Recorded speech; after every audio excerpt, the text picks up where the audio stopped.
What up? I am live streaming. I'm going to start live streaming. Um, I'm not going to do live streams in the morning anymore. I used to do them at like 8 a.m. I don't want to do them at 8 a.m. anymore. I'm probably going to do them like I'm doing them right now, maybe 2, maybe 4. I'm trying to figure out the best time to do live streams on YouTube. I stopped live streaming for a very long time. Feels like it's been, I don't know, it's been 2 months, 3 months. That's a long time in content creator years to be not doing a live stream. But I took a little break from doing regular live streams and my members only content because of a lot of reasons. Number one, I've always like hated live streams. I don't know.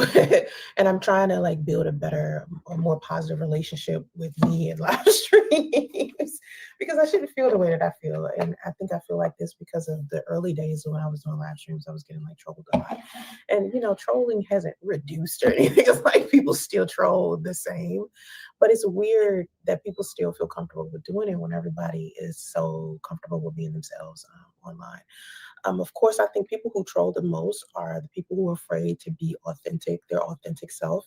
Because a lot of times when people are trolling, they're trolling behind like anonymous profiles. It's never them being themselves and speaking, directly from their heart or directly, about what they think. Is usually they're hiding behind a fake profile or, you can't really tell who they are. And so they're just saying whatever to provoke you. And I just get sick of people doing that shit. Like it's corny to me. So I think partially that's the reason why I stopped doing live streams so much. But I'm about to start pouring back into them for a good reason. I'm going to start really taking my content on YouTube more serious. Not just really my Black Macho channel, but her Quantum Life channel, where I'm talking about quantum mechanics and metaphysics. Still to this day, I'm not sure what I want to do with the Black Macho channel. I was thinking about selling it to someone, but at the same time, it's just like everyone's like, why don't you just do something with it? And I'm like, what? You know what I mean? Like, because I'm really on a big, I'm really positive. Like I like to do a lot of positive content, and I'm sick of talking about relationships and shit. And I've rebranded my Black Macho channel plenty of times. I mean, like I think I rebranded this channel maybe 4 times. But I'm ready to try to pour back into it. I want to start showing up more consistently. And to be honest, Justice and I need help. That's another reason why I need to take my YouTube channel serious, so that the pay from it can be significantly better. Because I'm not taking it seriously, it's not better. I mean, it's like the checks are like lower than $700 a month. And to me, that's like, wow, you know what I mean? Like you can tell I ain't doing shit with it, because when I do shit with it, the checks are significantly bigger. And it's the same thing with my Facebook. Like with my Facebook, when I'm like constantly posting reels and stuff, the checks get really big. But to get me to like focus on it long enough is really hard when I'm really not interested a lot in that as much as I used to be. So I'm trying to get back into it. My daily goal, of course, for everyone.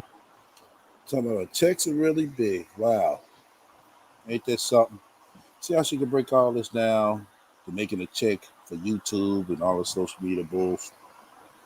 But she can't seem to go make a check, out the house. I made a decision that I'm going to stop feeling bad about asking for donations from me and my son. That is now going to be a permanent thing that I do on my channel, on all of my platforms. And it isn't because of what you think. I just realized, it wasn't anything wrong with me asking for donations. Yes, it is. Yes, it is. Like, I always seen content creators do it. It's nothing, It's because they put in work. You don't. All you do is come on her and everybody just hear your problems. That's it. Like, I don't need to be feeling bad about this shit. I really don't. So I just decided that I was no longer going to. All of the creators that you love thrive off their community pouring into them. And when we asking my followers, y'all love my community, so I'm gonna ask you guys to pour it back into me. That's usually what we do. We're supposed to be doing donation culture as normal. So as part of the community. And it's nothing shameful about me asking for donations. I don't know why I feel some type of way. The shame belongs to the people who think creators should give endlessly and receive nothing in return. I think a lot of people who wish that they could do what we do feel like content creators aren't doing any work. Like content creation is easy. It is not easy. Okay. Like I don't know who told y'all that. In order to be successful as a content creator, you got to put in a lot of work. Okay, it is not this simple thing that you just sit here and you just do live streams and hee hee and ha ha all goddamn day and just socialize with a whole bunch of people. That's not what content creation is. Like you literally have to have put out this original content that gets people to continuously watch over and over again. And honestly, I feel like um, I inspire and entertain people all day, every day, and I teach people all day, every day, and I think I need to do a lot better at giving that wisdom and encouragement and the strategies and the stories that I give. Someone came in my chat the other day, earlier today, I'm sorry, and she was talking about how all content creators do is tell their business, and I was like, that is totally not what content creators do. Like you need to explore your definition of what a content creator is if you believe that all content creators do is tell their business. But public figures in general, not just content creators, but public figures, doesn't matter who they are or what industry they're in. They can be in the business field, investing field, technology field, science. It doesn't matter if they're a public figure or they are in a leadership role. They usually share their stories to teach and comfort people and to connect with people. That's the reason why we do it. It isn't because we just feel like we just want to tell our business and we want the world to know. But people usually learn through narratives and learn through analogies, and they want to listen to people that they can relate to. So when you tell your story, you help improve the lives of a lot of other people when you are in a position like I am, where I have a platform. Um, Now, some stories and it might not be helpful to you, like you know what I mean, but to somebody else, it could be. And so, when a content creator shares a story about their life, regardless of what kind of content creator you're watching, or what celebrity you're looking at, or what public figure that you're, you know, looking at, a lot of us tell our stories. Like, I mean, just think about how many celebrities you sat and seen clips of, and they're telling a story that you probably wouldn't even feel comfortable with telling. I mean, Kevin Hart has shared his stories. The Rock Johnson has shared his stories. Barack Obama, Michelle Obama, they've all shared like personal stories. So it isn't that people just want to sit down and tell their personal business. It's not about that. It's about getting people to understand that being a human being is like what all of us are doing. So if you feel like you're going through something that nobody else goes through, please don't feel like that, because a lot of us are just human beings. We're just doing human being shit. The only people who feel bothered by the kind of honesty that a public figure would have or a content creator will have are the people who like to hide who they are. And when you aren't authentic yourself, you feel exposed when you see someone else just openly tell their story so comfortably. And I can only imagine how that could feel for you. I can only imagine what it's like being in your skin where you feel like you got to hide all the time, or you got to be private. You can't, write your legal name under your opinion. You know what I mean? Like, I feel sorry for people who feel like they can't do that. Like they have. Now y'all see how she trying to play this. Knowing damn well if she could take back time, she would have never said her real name. Come on now, Sasha. Stop. We see the bullshit. But once again, everybody knows I'm not hiding, you know. But it sounds good though. Have a mask on to be able to function properly in this world. Now, there are certain things. There's a difference between privacy and secrecy. And I remember talking to a friend the other day. He was talking about how everybody lived three lives. He was like, people have a public life, a private life, and a secret life. And what I can take pride in is that a lot of people don't know my secret life. You know why? Because this is a secret. Like, you really don't know what I don't tell you. Like, you have no idea how much shit I be keeping to myself. Because it seems like, because I share a lot of the things that you would think is private, because you hide a lot of who you are, you have no idea the shit I be giving to myself. Like, I got secrets, you know what I mean? And it wouldn't be a secret if I told you what the fuck the secret was, you know what I mean? So I give it to myself. But a lot of my experiences, I want to relate to other women. So I'll share my experiences with men, because women, you want to hear that shit. But But I think, what the fuck is so goddamn funny? Yeah, seriously, I'm lost. What the hell is so funny? Telling your story isn't like messy. It isn't trying to be gossipy. It's very magnetic, and it's part of what you have to do in order to be a leader. But the people who complain about it the most, the people who are uncomfortable about it, they like to hide who they are. They don't feel comfortable in their own skin. And it's unfortunate that some people feel that way, but it just is what it is. It's just some people out there that's like that. And you get to decide at the end of the day what kind of person you want to be, and can't nobody stop you.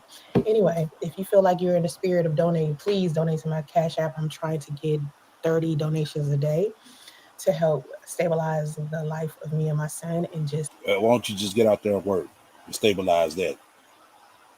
for the record, this is something that I'm going to do every day. Every day I'm going to aim to get 30 donations. So I remember saying on my Facebook recently that I wanted to go back to my $300 days. So I used to make $300 a day when I lived in California. Yeah, yeah. If you live, come on now. You making $300 a day in California.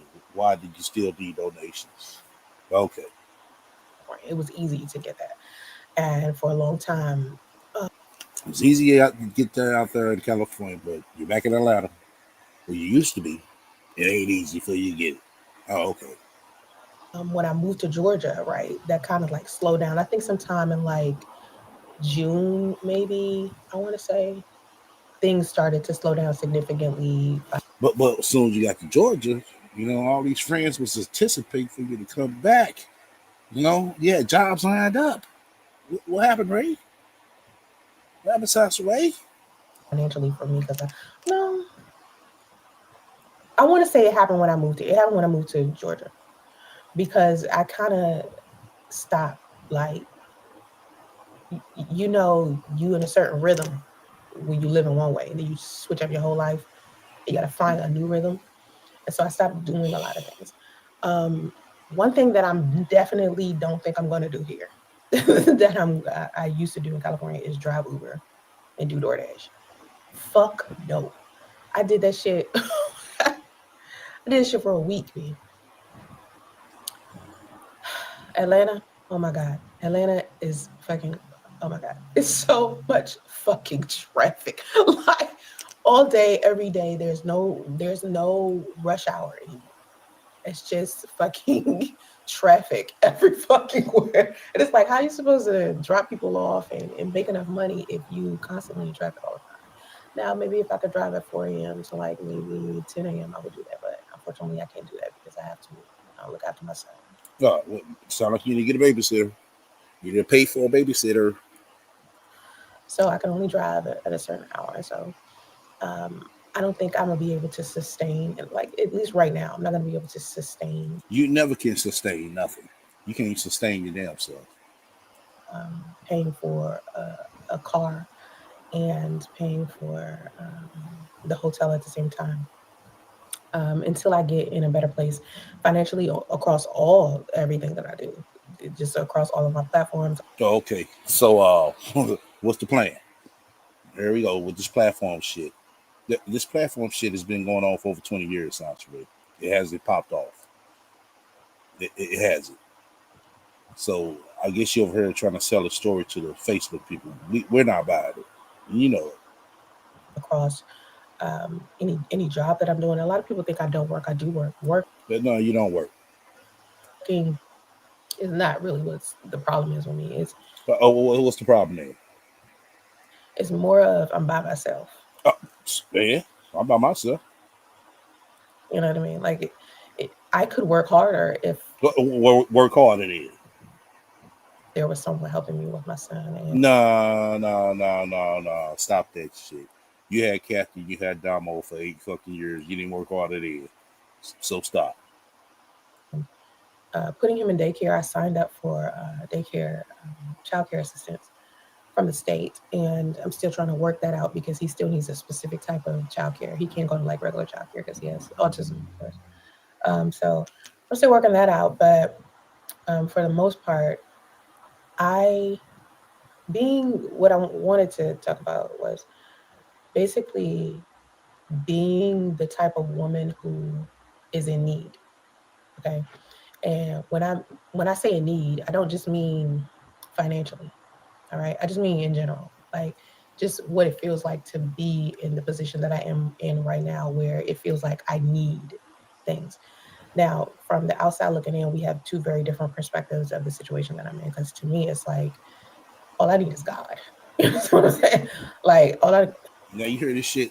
All she needs is God, but it's the same person who wakes up, make a post every day about a band. Wow. all I need to do is rely on God for whatever it is that I need, and usually God comes through when you're manifesting something. When you're trying to manifest We go with this manifesting bullshit. a need, it's hard to get shit. Because when you're constantly thinking that you need something, you put yourself in a position to always need something. That's why you can't have that type of mindset. And that's why I never had that mindset. A lot of people come into my live streams and they're expecting, because of the situation that I'm in, like I'm living in a hotel and stuff like that, people don't expect me to still be doing self-care. And I stopped doing self-care for a long time. Like I wasn't taking care of myself. I didn't have high self-esteem. I didn't have any confidence. I was just not combing my hair, not washing my face, not putting on makeup, not doing anything, Yeah, because you're a bum. That's why. You used to it. barely showering and shit like that because Right, because you're a bum. You used to it. I was so deep in depression. And once I finally got out of that shit, I never went back to Oh my God. Here we go. Here we go again. Here we go again. Here we go again. It's the same shit, yo. It's the same shit, just like I said yesterday. You know what I'm saying?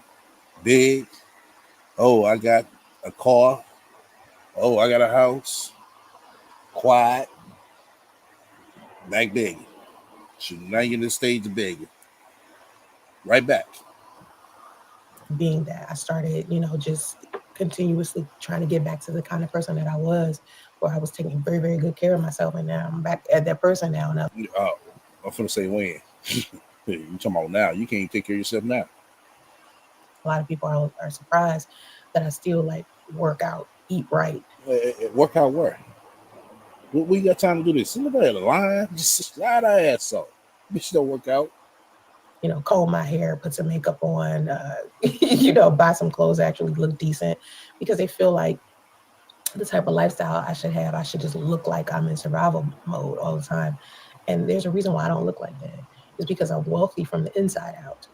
And when you are wealthy from the inside out, usually wealth and abundance starts flowing to you naturally. If you always present yourself as someone in need, you're going to always be in need. You understand? That's why I don't do that. But you sit here begging. Okay. That's why I was in the situation I was in for such a long time, because I And you still in the same goddamn situation. Begging. was putting out this need energy. And if you've been watching me from the time I was living in my car, and when I first got into the Yeah, remember, you weren't even on live when you was recording like that. Remember? Let's look at it. hotel and to now, you see the significant difference. You probably see the significant difference in me between the last time I did a live stream, which was like 2 months ago, to now when I just did my first live stream. And you still look like a fucking bum. I think I did my like second live stream. I think I did one live stream like last week, and I did a live stream yesterday, and Yep, begging, begging, begging. this is my second live stream for this week. I'm still begging. But I'm significantly different than I was, because I've been through something that made me alter like who I was. Like I started working on my self-concept and my self-esteem, listening to a lot of hypnotherapy, going back into meditation like I used to do. And if you can't tell, it's just I'm a lot calmer. I'm just different. You know what I mean? Like I'm a lot different. But um, being in a tight space where you don't have the luxury to pretend like you're okay is where I was for a long time. And um, if you're not careful, you can put yourself into this mindset of needing something, and you'll end up needing shit for the long term, is basically what I was saying. So that's how I ended up staying in that situation for as long as I did. Um, I really just was stuck, like mentally, in this place of lack. And Yeah, you still lacking. in order to become a successful person, how I've been in the past, because I think a lot of people forget. Okay, this bitch keep on saying she was a successful person. When has she been successful, y'all? I must have missed that era. You know, it must not be well documented. There was a time where I was just fine. Like I was like financially stable and fine. I was successful. People don't realize that success is something that you have to continuously work on. And the second you stop working on it is the second that you stop being successful. It's not like something that you can push and it'll just roll on its own and you don't have to do shit else. And oftentimes people think, oh, they look at somebody who may be a millionaire at one point or may have been a celebrity at one point and just decided to no longer be a celebrity or something happened. Uh, like maybe somebody won the lottery or something and then now they're broke and you're just like, what the fuck happened? It's because you have to continuously work on it. You have to continuously manage your lifestyle and manage your finances and manage your mindset in order to stabilize your life. And oftentimes people don't know how to stabilize their life. Exactly. Exactly. Right here on the screen.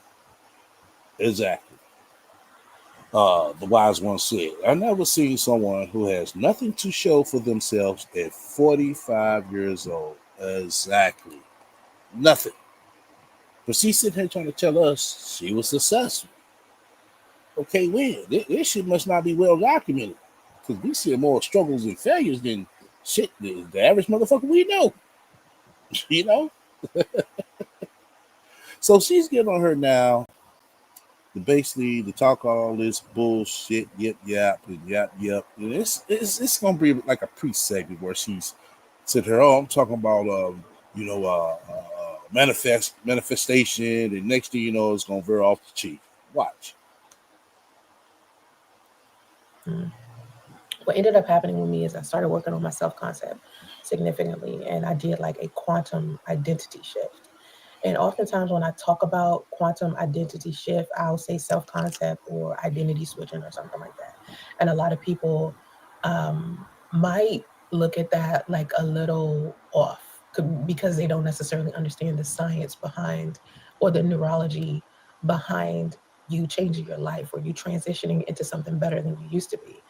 They don't understand that it's energy behind that, and it has a lot to do with just neuroscience in general.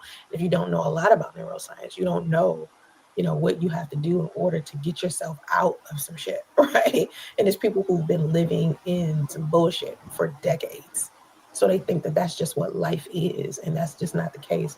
But in quantum mechanics, what a lot of people need to understand is that there are infinite versions of you as a person. And a lot of people don't know how to grasp that concept because they don't realize that if you look at the person that you was a year ago, right, and you see this like significant difference in who you were, you don't realize that that was a different timeline you was in. There's no such thing as time in other dimensions. Time is something that How the fuck you know? But this bitch talking like she been to other dimensions. It's not such thing as a timeline. Oh, okay. I guess she trying to, you know what I'm saying, teach us something. Hilarious. we created as human beings to be able to just maneuver around daily shit, okay? But time is not something that scientifically is real. So your past, your present, your future, all of that is an illusion and everything is all happening at once. That's why when you can sit down and you can think about when you was in high school or some shit, you think about graduation day and you can remember that shit so vividly. It's because it's still happening right now. In another dimension, in another reality, it's all happening all at once. And trying to explain that to people is like so hard because they're just like, what? But if you knew if you knew about quantum mechanics, you understand how reality works. And it's hard to for me right now, it's very difficult for me to try to teach this to people, but I had to breadcrumb in. And I've been wanting to teach this for a very, very long time. Like I've been wanting to teach manifestation, metaphysics, quantum mechanics for like 2 decades now on social media. And I always felt like I could never, I don't know, put it in layman's terms enough for people to understand the basics of it, because it's like, it's so scientific that it almost seems unreal. like, so I was like, the fuck are you talking about, right? But if you know about quantum mechanics and you know about physics and science, and you're a science person, you're like, oh, we already know, because this is what we've been like experiencing. And anytime I've manifested something in the past, anything, because I've always been like this big manifester. I could always get anything that I wanted. I always believed I could be whoever I wanted and could get whatever I wanted. And when I ended up living in my car and I ended up living in the hotel, I realized that I no longer thought that about myself. And that's why I was living in lack so much. Because for years, I always thought, oh, I can always get what I can want. I can always make more than enough money. I'm in overflow. That was my mindset. So that's how I lived. Like, I could buy what I want. I could go where I want. I could shop where I wanted. For years, I was like that because I always thought that about myself. I always thought any amount of money I could get, I'm going to get it again. It doesn't matter, right? There's no such thing as lack with me. It's abundance. That was my mindset. So I could shop where I wanted, buy what I wanted, drive any car I wanted. I could do that. And then suddenly something came over me. And I think it's when I got pregnant with my son. The sadness with that, the sadness associated with my postpartum depression and breaking up with my son's father and things like that, it changed the mindset I had. And I started to become like this person who was creating this lifestyle that was not helpful for me at all. It may have seemed like it because I was living in my own house, I had my own car, I was financially in a good place, but at the same time, I was miserable. And it's not even worth it if you miserable at the same time. Like, before I met him, I'm living in a decent house, I'm driving a decent car, and I'm okay. And I feel fine, I feel great, I'm having a good time, I'm all positive up. I have this great mindset. I'm having this happy life. And then I met my son's father, and then we broke up, and then I had my son, and then I got postpartum depression. And then for a long time, I was just sad. And so I was creating a life of sadness and lack around me. Even though I was working hard, I was all over social media, I had all this money, it still didn't feel like enough. It always felt like I was working towards becoming something. That's never how I used to feel before. Before, it used to be like, every day I am that I am. I am what I am, and I can have what I want, and I'm happy because I'm happy. And that's just it. And I can have what I want to do what I want. And that's it. But one thing that sadness and depression does to you is it takes you away from, who you are, remembering who you are. And so you don't climb out of hardship. You shift into the version of you who already has a stable, funded, and supported lifestyle. And the only way that you can shift into another timeline where you are actually successful is if you start with your mindset first. And your core beliefs about who you believe you are is what affects the pipeline, basically, what affects how you end up becoming, whatever it is that you want to be. If you constantly speak with your mouth a whole bunch of negative shit, you speak a lot of negative shit into existence. If you continuously keep yourself in this negative thought process as if you're never going to get out of the situation, or it's a number of things that you could be thinking that's just keeping you in like this negative place, you're going to be stuck there forever. And I knew for a while I was unhappy and I wanted my life to change, but I didn't even realize that I had been reprogramming my existence and my experiences over and over and over again for me to continue to keep having the bad experiences, because I kept programming my mind to show me back a feedback play. Like, for example, let me give you an example of maybe I can help you understand what I'm trying to say. So right now you're watching me on live stream, right? And you're here. However many of you are here. It's 19 of you in the chat, okay? Right now, right, you're watching me on live stream, okay? To some degree, the 19 people inside of this live stream wanted to be here, okay? Something pulled them here. All right. Maybe they needed to hear the information that I'm talking about, and the universe just was like, okay, coincidentally organized things, moved it around so you can end up being here at this No, but just call it got a notification. Didn't nothing draw them to you, you know what I'm saying, but a notification. That's what it's called. exact time when I decided to tune into the live stream so you can hear this exact thing that I'm about to say. Okay. That's how the universe works. In your mind, you could be thinking anything, right? You could be thinking, you could have been walking down the street the other day and been like, you know what? I wonder what Sansa Ray is doing. Or, you know what? What the fuck is quantum mechanics? Or it could be anything. It could be anything. What the fuck is this motherfucking bitch saying? Really? This shit is not making no sense, Andre. It really is not. It sounds fucking fucked up and crazy. You was thinking, I'm pretty sure you can make a connection to why you ended up here right now, to some degree. Like whether it was a thought or like, how did you end up clicking on this live stream? Like, Maybe because we weren't doing shit else. We don't listen to your regular ass. You ever thought about that? what were you looking for on YouTube that made you find me to look at right now?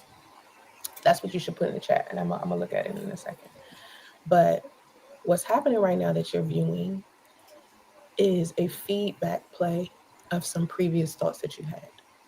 So when you are observing something, like you're an observer, like maybe you're sitting in a movie theater and you're looking at the screen, you're not in the screen, you're just watching it. No shit. That's what's happening right now. You're just watching it. And it seems like you're in it, but technically you're just watching something that is No. Don't seem like I'm in it. I'm observing it, just like I observe your dumb ass. just playing out because of some previous thoughts that you had. But when you forget that as a person, No. Sounds straight. The movie is scripted. So everything that's going to be said and done in the movie has already been said and done in the movie and it's playing out. It's not what the fuck I had in my goddamn mind. It's a movie.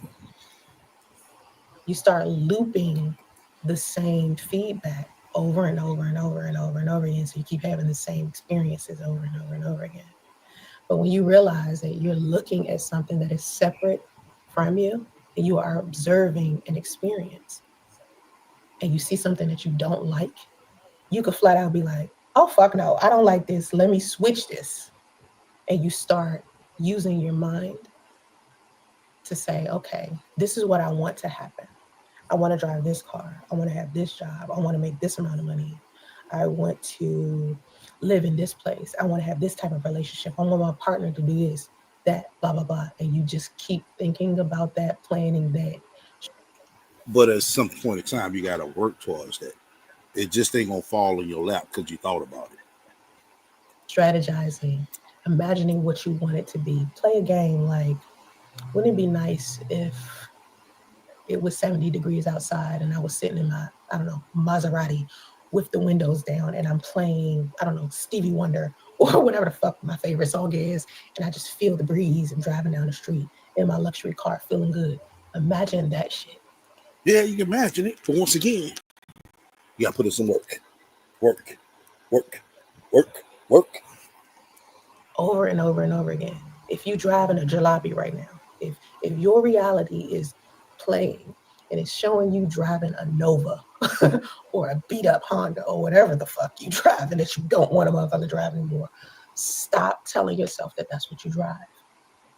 And immediately start thinking about what it Work. So basically, this bitch is trying to tell me if I'm in a beat up bucket, it's fine for me to, you know what I'm saying, tell everybody it's a Benz when it's not.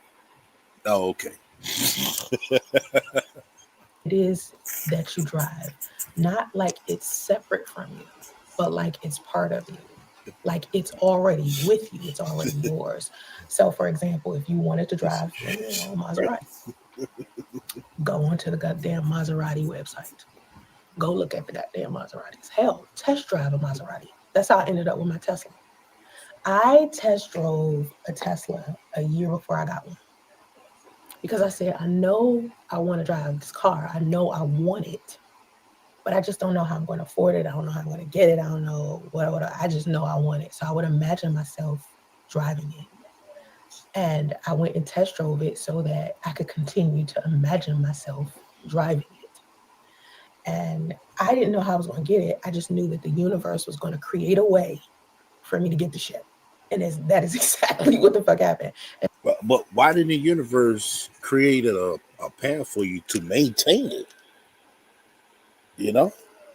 Come on now. Come on. And that's what happens with everything in my life. Nothing that you want to happen in your life is outlandish at fucking all. Nothing. Oh, so basically, all this shit is short term, short lived. That's why you can't keep it because you don't know how. Ah, I get it. Nothing. It's the same thing with I had no money to move to Atlanta. I had no money. Right? I was like, how the fuck am I going to get to Atlanta? Yeah, how you gonna get to Atlanta just so you can chase some dick? They don't want you. Oh, okay. I knew I wanted to get here, right? And I wanted to get here before the school year started. And it started April like 5th or some shit like that, right? And I kept saying to myself, I'm moving to Atlanta. I do not want to stay in California another year. I got to move to Atlanta. I don't know how I'm going to get a ticket.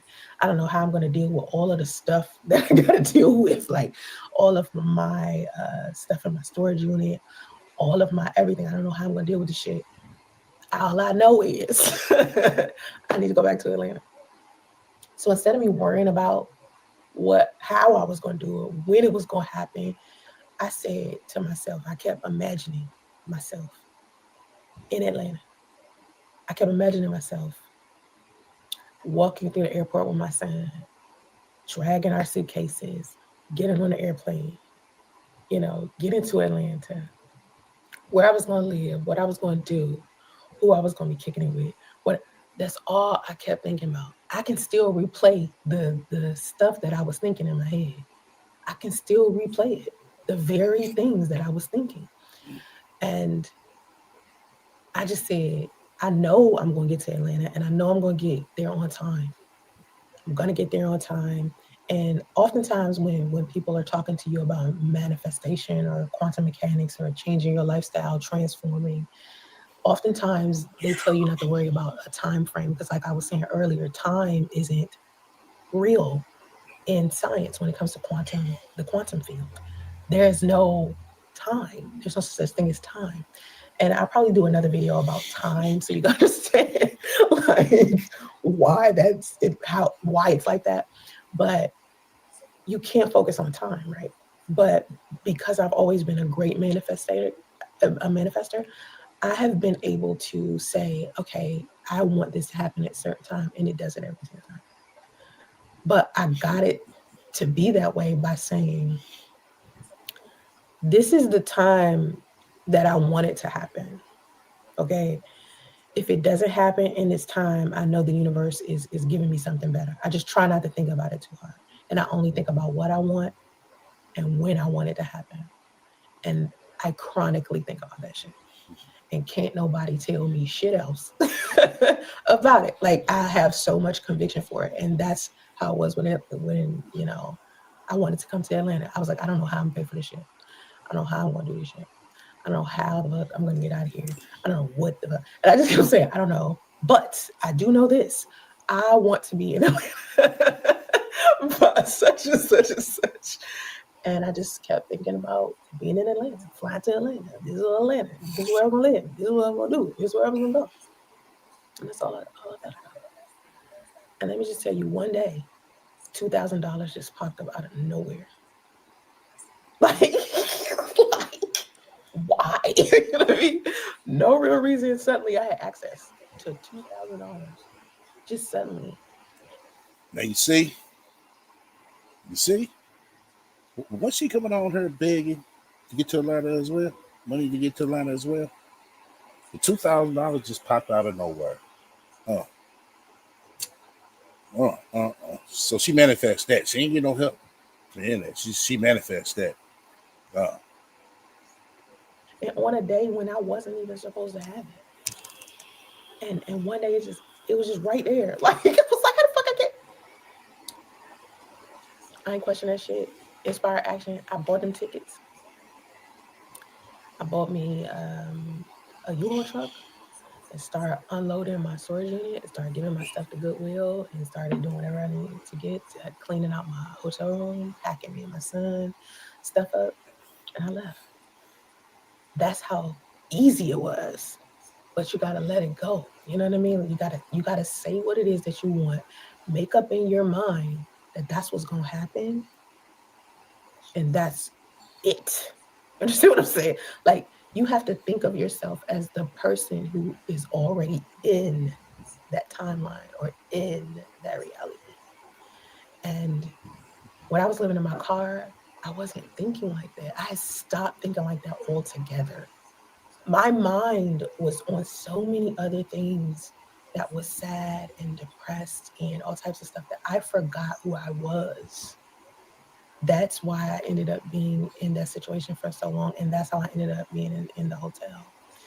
But the vibe I am now, like when I walk into a room now filled with other people, the way that people look at me, they're like, "What the fuck are you doing here? Like your energy, you don't even belong in a place like this.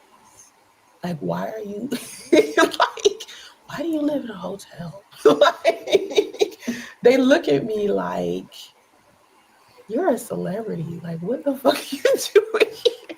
Because I have a different energy than I had before. You understand? Like the energy is completely different because This bitch said that they look at her like she's a celebrity.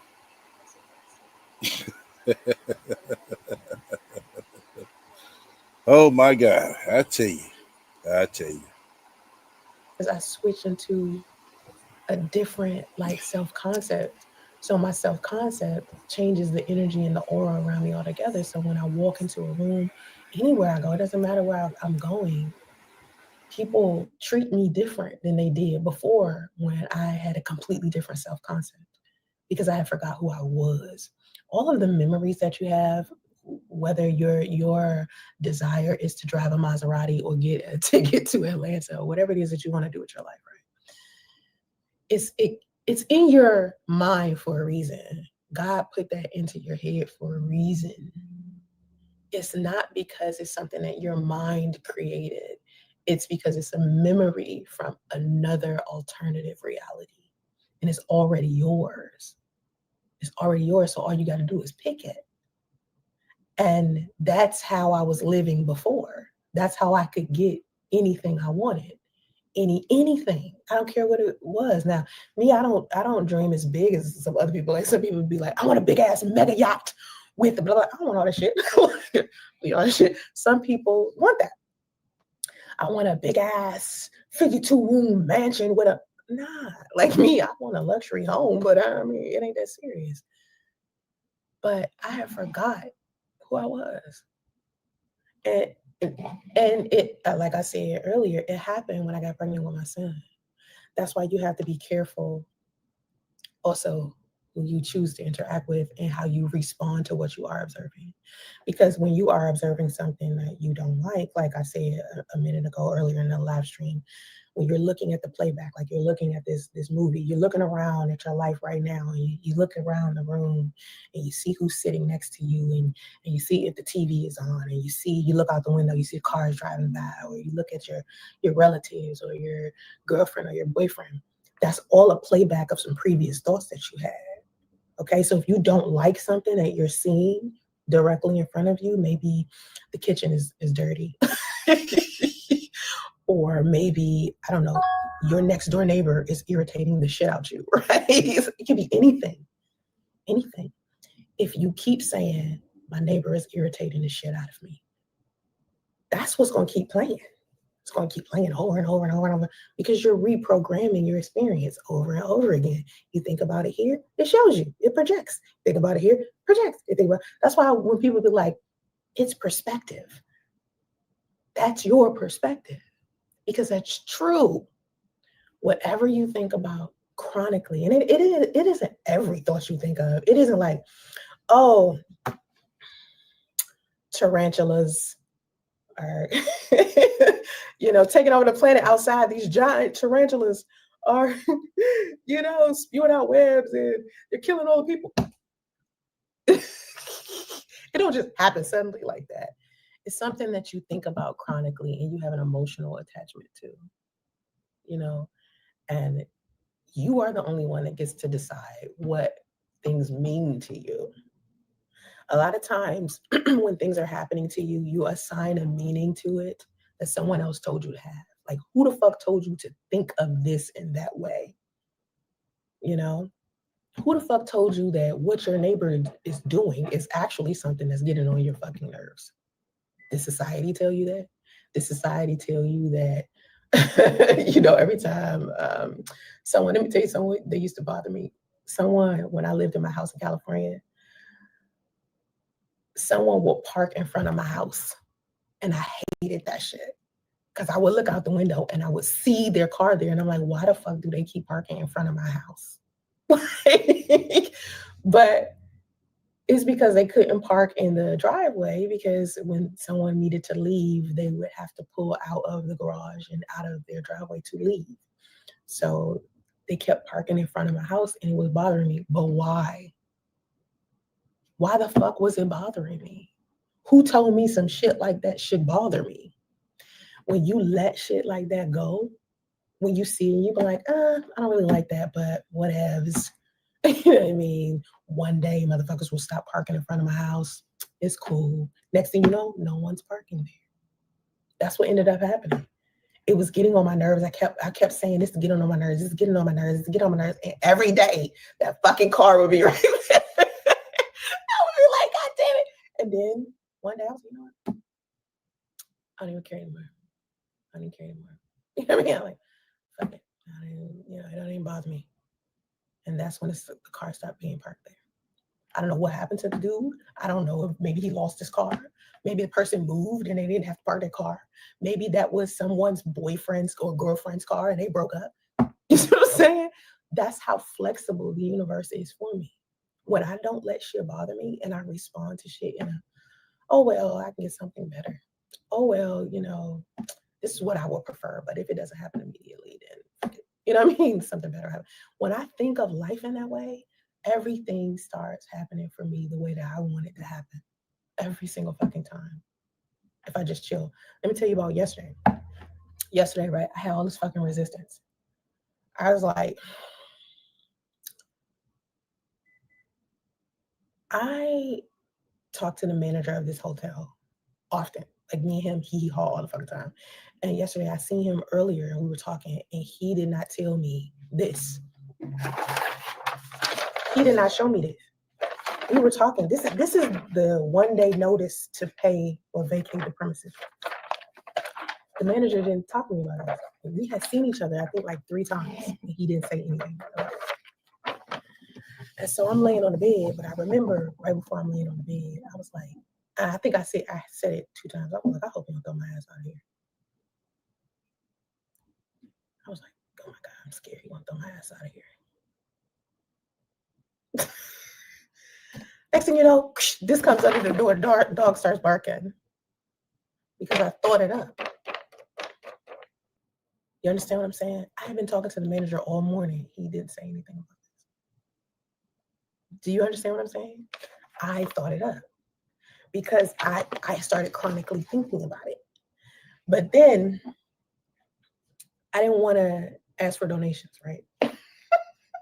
And I had this hang up about donations. I was like, I don't want to ask for this shit. I'm sick of asking for donations. I don't want to ask for it no more. Blah, blah, blah, blah, blah. So basically, I'm telling the universe, don't give me abundance. Don't give me shit.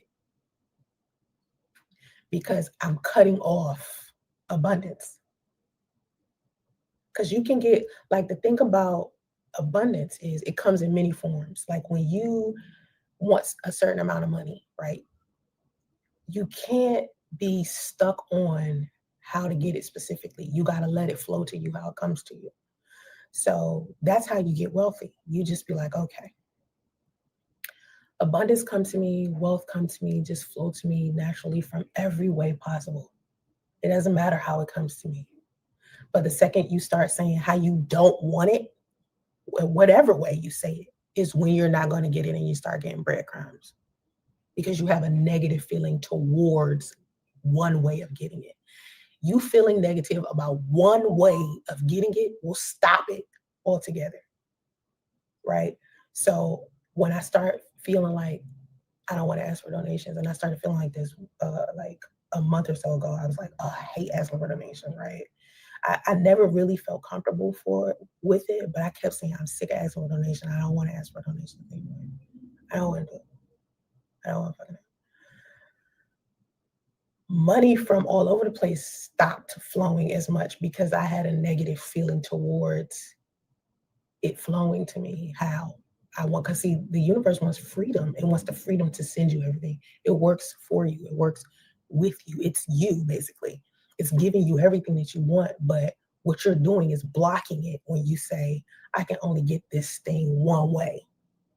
So if I say to the universe, I want to make $300 a day, but I only want to get it through a software engineering job, right? I'm narrowing down how the universe can provide for me. I'm narrowing it down. So it may be more difficult to get or not. It just depends on.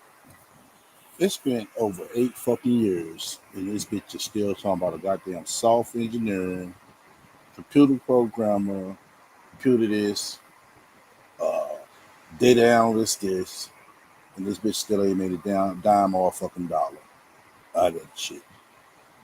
Only thing this bitch made a dime and a dollar out of is begging, Ubering, and being an ain't shit bitch. That's it. For the past fucking 20 years. That's for a fact. I want to say it goes on beyond that. And this bitch is sitting here trying to tell us this bullshit. That's all I can tell. I'm just letting this motherfucking bitch just keep going and going and going and going and going on with some bullshit. Okay. What blockages I have in my mind pertaining to that in general. So when I was like, I'm sick of donations, I'm sick of donations, the universe was like, okay, you basically just blocking abundance in general. You telling me you don't want money. Like, who the fuck turns down money? Basically what the universe was saying. So then yesterday, I was like, all right, I gotta get out of my way. So I'm doing a live stream. And in the live stream, I'm doing breathing exercises because number one, I feel like I'm gonna throw up because I'm so stressed. I'm just like, oh my God. So I'm saying, God, just send me abundance. Just send me wealth and abundance. Okay. And then I told everybody how much money I needed. And during that time, I needed $356. At the end of the night, after I still was replaying in my mind, I'm going to get it. It's going to be fine. I'm going to get everything that I need. It will be fine. I ended up with $500. So I ended up paying for this, right? The $356 while also having enough to pay until I get paid Friday. Because that's technically what I was asking the universe for. Now, I could have asked the universe, like, what I think I'm going to do next is I'm going to ask for money to take care of me for the rest of the month. But what I would. I know it. She thinking. Ain't no thinking to it, bitch. You know what you're trying to do. Yeah, well, I think I'm gonna ask for the, saying the universe to set me out for the rest of the month. This bitch is trying to sugarcoat begging. That's what she's doing. She's trying to make it look like, oh, it's the universe. Oh, it wasn't me begging. The universe gave it to me. Okay. Me the rest of the year. But what I would have to do, basically, is calculate how much that would be and then keep that figure in my head and be like, that's what I'm going to get regardless. And then the universe will just bring it to me some kind of way. And it'll bring it to me from different places. Because even when we asking for donations last night, it wasn't just people who were watching my live stream that ended up donating. It was like friends, family. It was just people that just was like, here, here.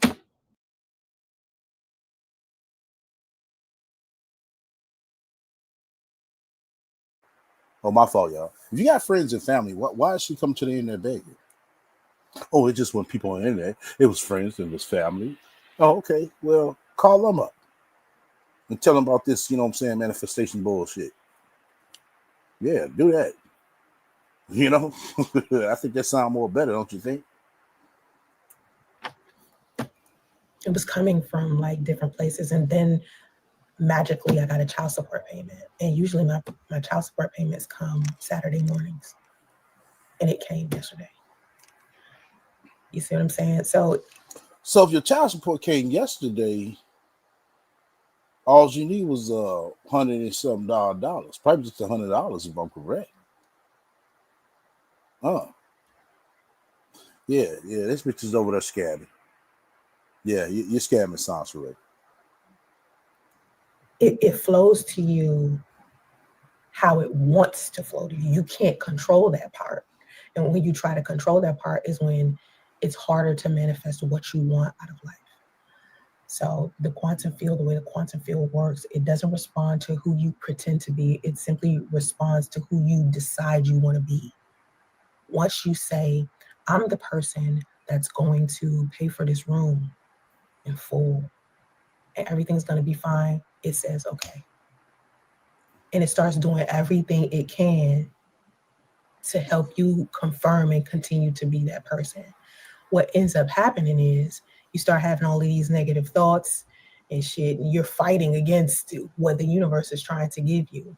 Like you have like these intrusive thoughts like, maybe it won't happen. Maybe I won't get enough donations. Maybe I won't such and that's what was happening last night. People was coming in the chat saying stupid shit like, give your son to his father. All types of just stupid shit, right? Those are like things that are, the intrusive thoughts are things that are brought to me to confirm, am I sticking to the conviction of this is what's going to happen and this is what it is. Okay. And I think that's the reason why a lot of people give up on becoming who they want to become, because as they're thinking about who they want to be, suddenly the universe Well, bitch, you've been thinking all this time. Why you not that?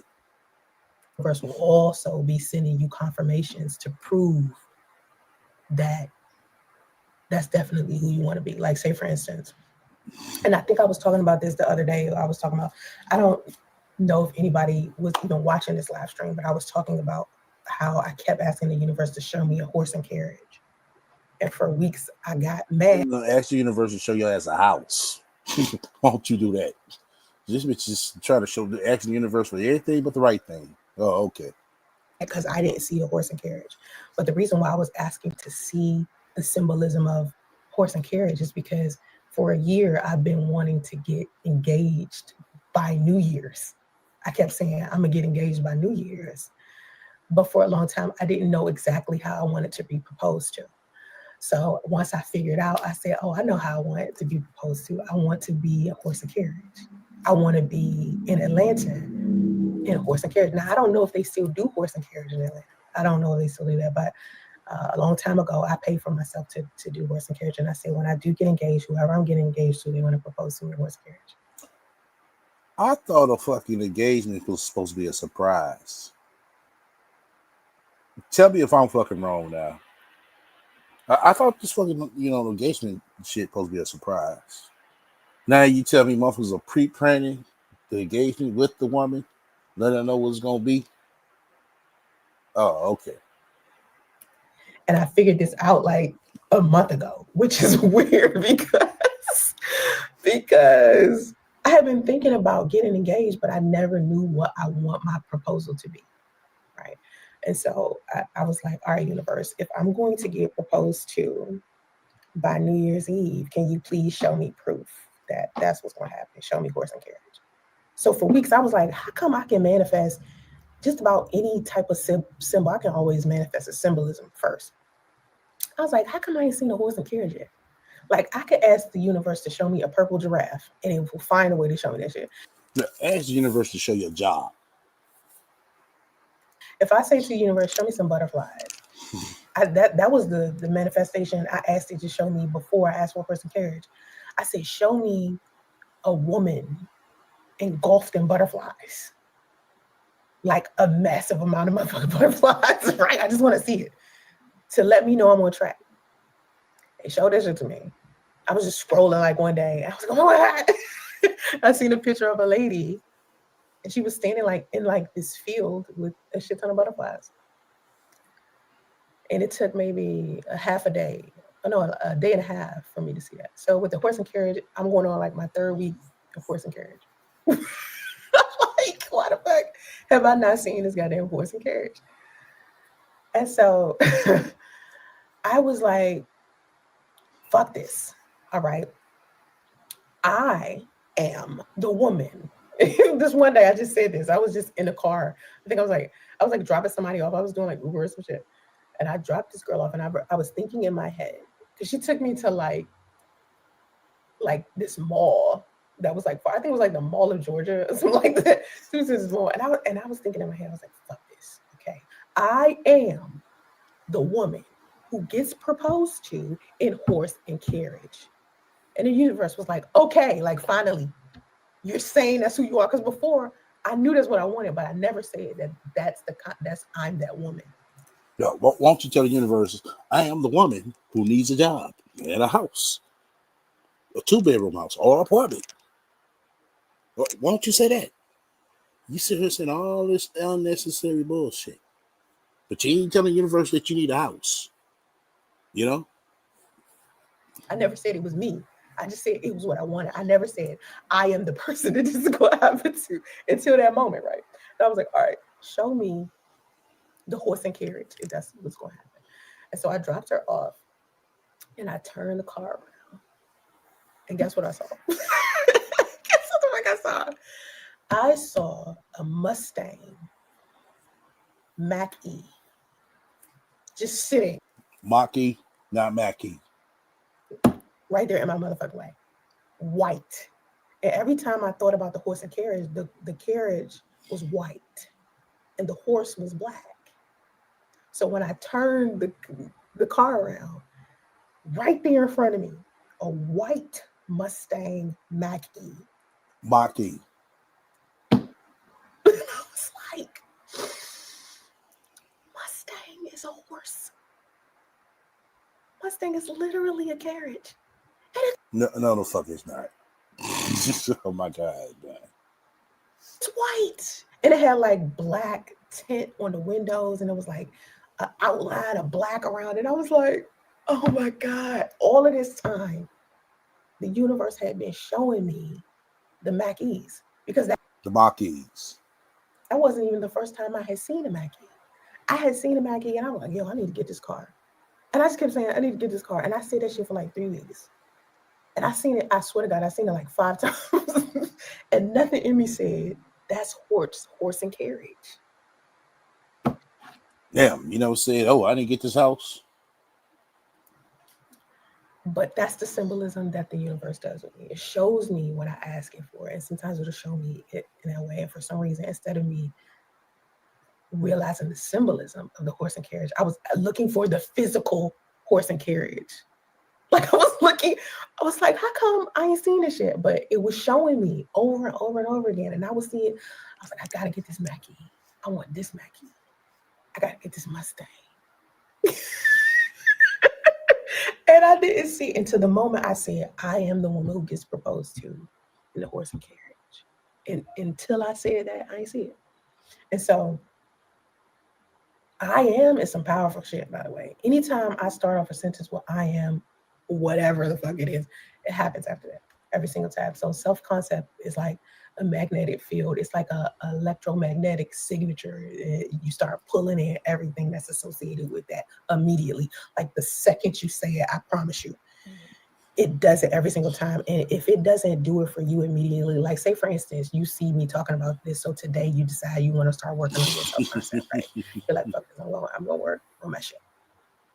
All right, today I decide I'm going to be, I don't know, electrician. Maybe that's what you want to do with your life. The moment you say that shit, the moment you say, I am an electrician, right? The universe starts moving shit around for that to happen for you. And the only way it won't happen for you is if you suddenly get all of these motherfucking intrusive thoughts that it won't. And you give up and you be like, oh, I haven't seen it yet. So it's not going to happen for me. that reality is already happening at the same time. Remember, all of the realities are all happening at once. Every version of you is all happening at one time. Every single version of you. So basically, this bitch is telling us that we want to become an electrician. Just ask the universe, and we automatically be an electrician with no goddamn license. Oh, okay. Okay, but you only get to pick one at a time. So, say for instance, Well, in that case, you need to pick a motherfucking house. Fuck this Maquis. Is what you call it. When it's a Maquis. I say, I want to meet Michelle Obama. Let's just say, let me just give you an example. I don't care if I meet Michelle Obama. I mean, it would be nice, but but some people they don't believe they have that much power. They feel so powerless and so limited as a human being. They forget that they're a human being. Like you're supposed to. All right. So if you think negatively about yourself, which is so easy for a lot of people, like it's easy for everybody to think something negative for some reason. You don't need evidence of that shit at all. Like I'm not gonna believe negative shit about yourself all day. But what you believe about yourself is what you're experiencing. You ever been like, I knew it. I knew this was gonna happen, and it's something bad. I knew. It isn't even that you knew. Your mind just created the opportunity for you to select that reality. He didn't like school. He didn't like what was happening at all. He didn't. And I just started closing my eyes and just saying, okay, this is who he is. First of all, he can talk. Okay, you gotta stop it with this not talking because that's scaring me, right? I don't want that in my reality. I need him to be able to tell me if something's wrong with him. That's number one. Number two, he needs to go to a goddamn potty. He needs to be a little bit more organized. And I know he's nerdy. I already know he's nerdy, but I want to see where he is, like specifically, so I can work on that. And I just imagined him playing with other kids because he never used to play with other kids. So I imagine him playing with other kids and doing other things and all of those things he does now. That's another reason why I feel like suddenly I became comfortable with moving to Atlanta, because I feel like to some degree, the universe saw me wanting a different reality for my son. So Now it's about your son. Oh, I thought this was supposed to be about from the get. In order to create that reality, the universe had to put him in a specific place that would fit him perfectly. So it had to convince me of the idea of moving to Atlanta. So it used Chief, right, to pull me here. That's how flexible the universe is. It'll just start pulling from different things to create it for you. To not even to create it for you, but to show you, put it like this. Remember, it's different realities that you're choosing. So what you get to see is how that reality is created. So say, for instance, I chose the reality where Justice is the kid that he is right now. But watching the transformation between him not being that kid to being that kid now seems like it was a creation where the universe was just pulling shit to build it. But it was already there. It was just there in another dimension. It was there in the quantum field. Because remember, it's what a lot of people don't understand is it's different levels of consciousness. So when you hear people talking about 3D, 4D, 5D, you might have heard people talking about it. It's different dimensions and it's different levels of consciousness. And a lot of people are only functioning on this 3D consciousness, which is the physical reality. But there is a physical, spiritual, and mental reality level of consciousness that each person can be on. And the shit that you have to experience and go through and know to get on these higher levels and be able to experience life the way that you want to You have to have a deeper understanding of quantum mechanics and metaphysics and things like that. And a lot of people, and I promise you this, I don't know why, a lot of people are just really just stuck on the physical realm of life, so much so that they never even get to experience how wonderful it could be. When you see or you hear celebrities who live these lavish, big lifestyles, they're traveling all over the place, they have all of this money, they're doing all whatever. If you sit down and talk to them, even the other day I seen this clip from Burna Boy. And Burna Boy was talking about how anything he wants, all he does is think about it. And then he says amen. And his amen is the confirmation to the universe. And it's almost like that's the confirmation button of him to order something. And he just gets what he wants every single time. It doesn't matter if it's a car, a house, money, it doesn't matter. He was like, I can manifest anything I think of first. Beyonce was talking about this. She was talking about how she gets her concerts to look how they look. And she said she waits for the download to come into her mind first. I think a lot of people don't understand the different levels of consciousness and the different things that you have to do in order to create the kind of lifestyle that you want. That's why people keep thinking that what is all that is. They don't even realize that they could get out of that. It's a whole nother thing that you can do. You can manifest out of it. It doesn't matter your circumstance. It doesn't matter how you grew up, where you grew up at, whether you grew up poor, whether you never been on an airplane, whether it could be anything. Your circumstance does not matter. Once you tell God and the universe who you are and what you want, that is it. It's coming. And all you got to do is be like, oh, it's going to be here. And keep that faith. And that's it. And it comes. For me, it's done it every single time. It never fails me. The only time it fails me is when I feel me, where I'm sitting here and have all of these intrusive thoughts and I think it's not going to happen. That's the only time it never happens. The only time. You know. Let's scroll up. 97 of women are in need. That's why we all need to shut up and do what men tell us to do. I don't believe 97% of women are in need. But that's your perspective of reality. Knock that out. I commend you on fighting through this time in your life. I watched the one yesterday and I could feel you fighting. Yeah, I was fighting.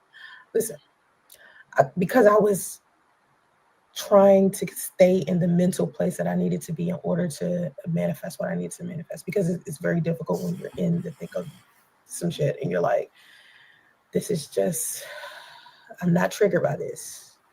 Not triggered by it. Like, I had to really fight. I really had to fight for that.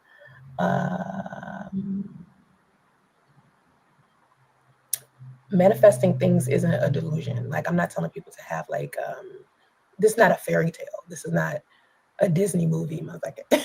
Okay? This is not delusional. You know what I mean? That's the problem. Y'all think the stuff that you want, you could never have.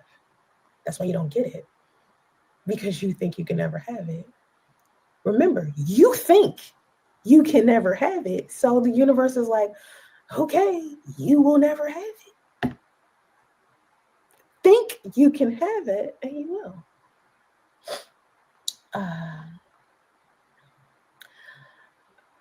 You say you drove the Tesla, it was never yours. I didn't need it to be mine. I didn't need it.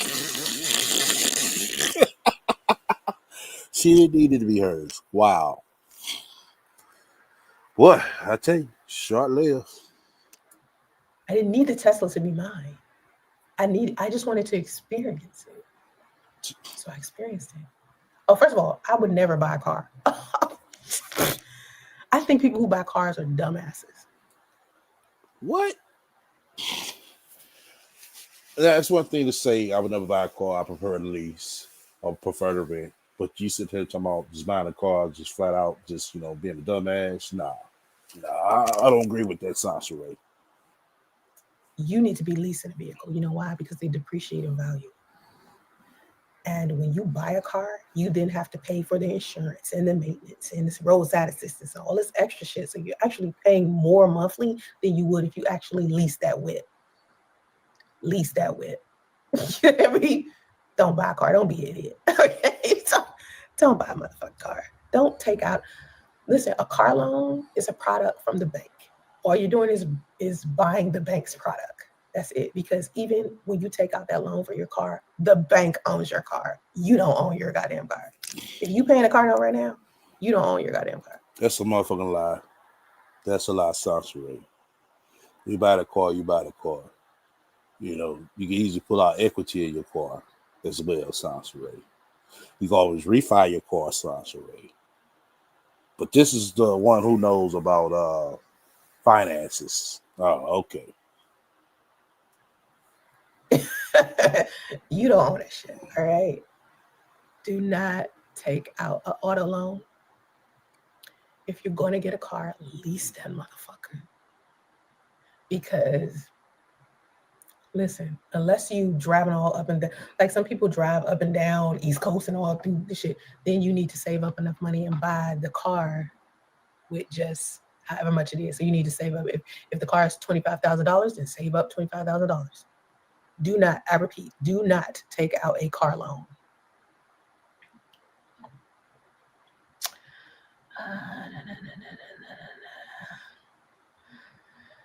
Garrett, I got a feeling you're going to be an asshole, but I'm going to answer your question. I asked the front desk, why the fuck was the date wrong? I said, why did he give me a vacate notice with the 17th on it and I had to be out by the 11th? I went to that desk twice. I was like, you sure I got it till tomorrow? She was like, it's a typo. I was like, okay. I'm like, are you sure? Because it was supposed to say November 18th, 2025. Instead of 27. So I asked, trust me, I was like, why are you giving me this? Because they didn't give me this until it was well after 11. It was like 3 o'clock when I got this shit. I was like, what the fuck is it? Anyway,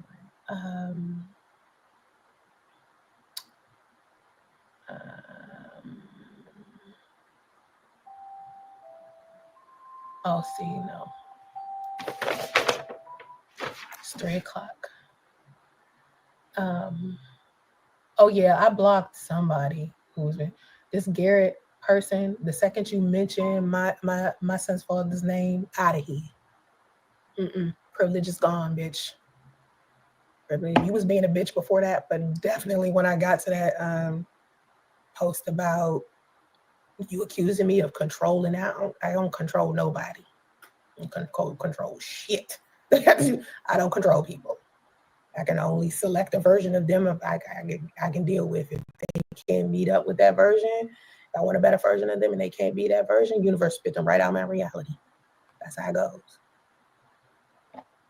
Like, anyway, I don't know what the fuck you was trying to say about that deadbeat, but I don't want to talk about him.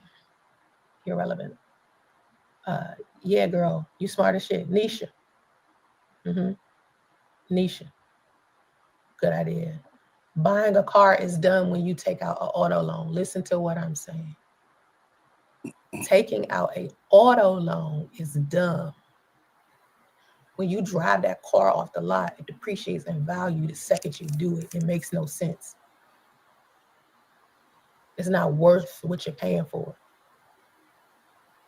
So I'm not saying buying a car is dumb. I'm saying taking out an auto loan to buy a car is dumb.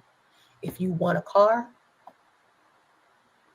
do like Nisha, purchase that shit straight out. No car payment.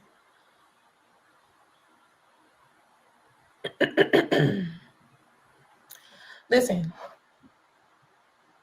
first of all, what motherfucking Volkswagen is $35,000? What's so funny, Sansaray? A Volkswagen Reezy rate about $60,000, Sansaray. Yeah. Goddamn, what?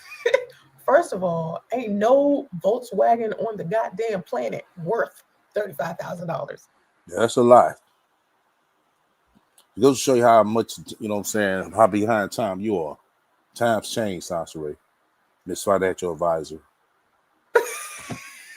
Bitch, what? Especially not no 2023. That was just dumb in itself.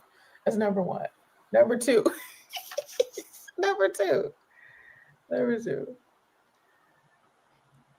When you bought it, how many miles was on it? You said I still own 15K on it.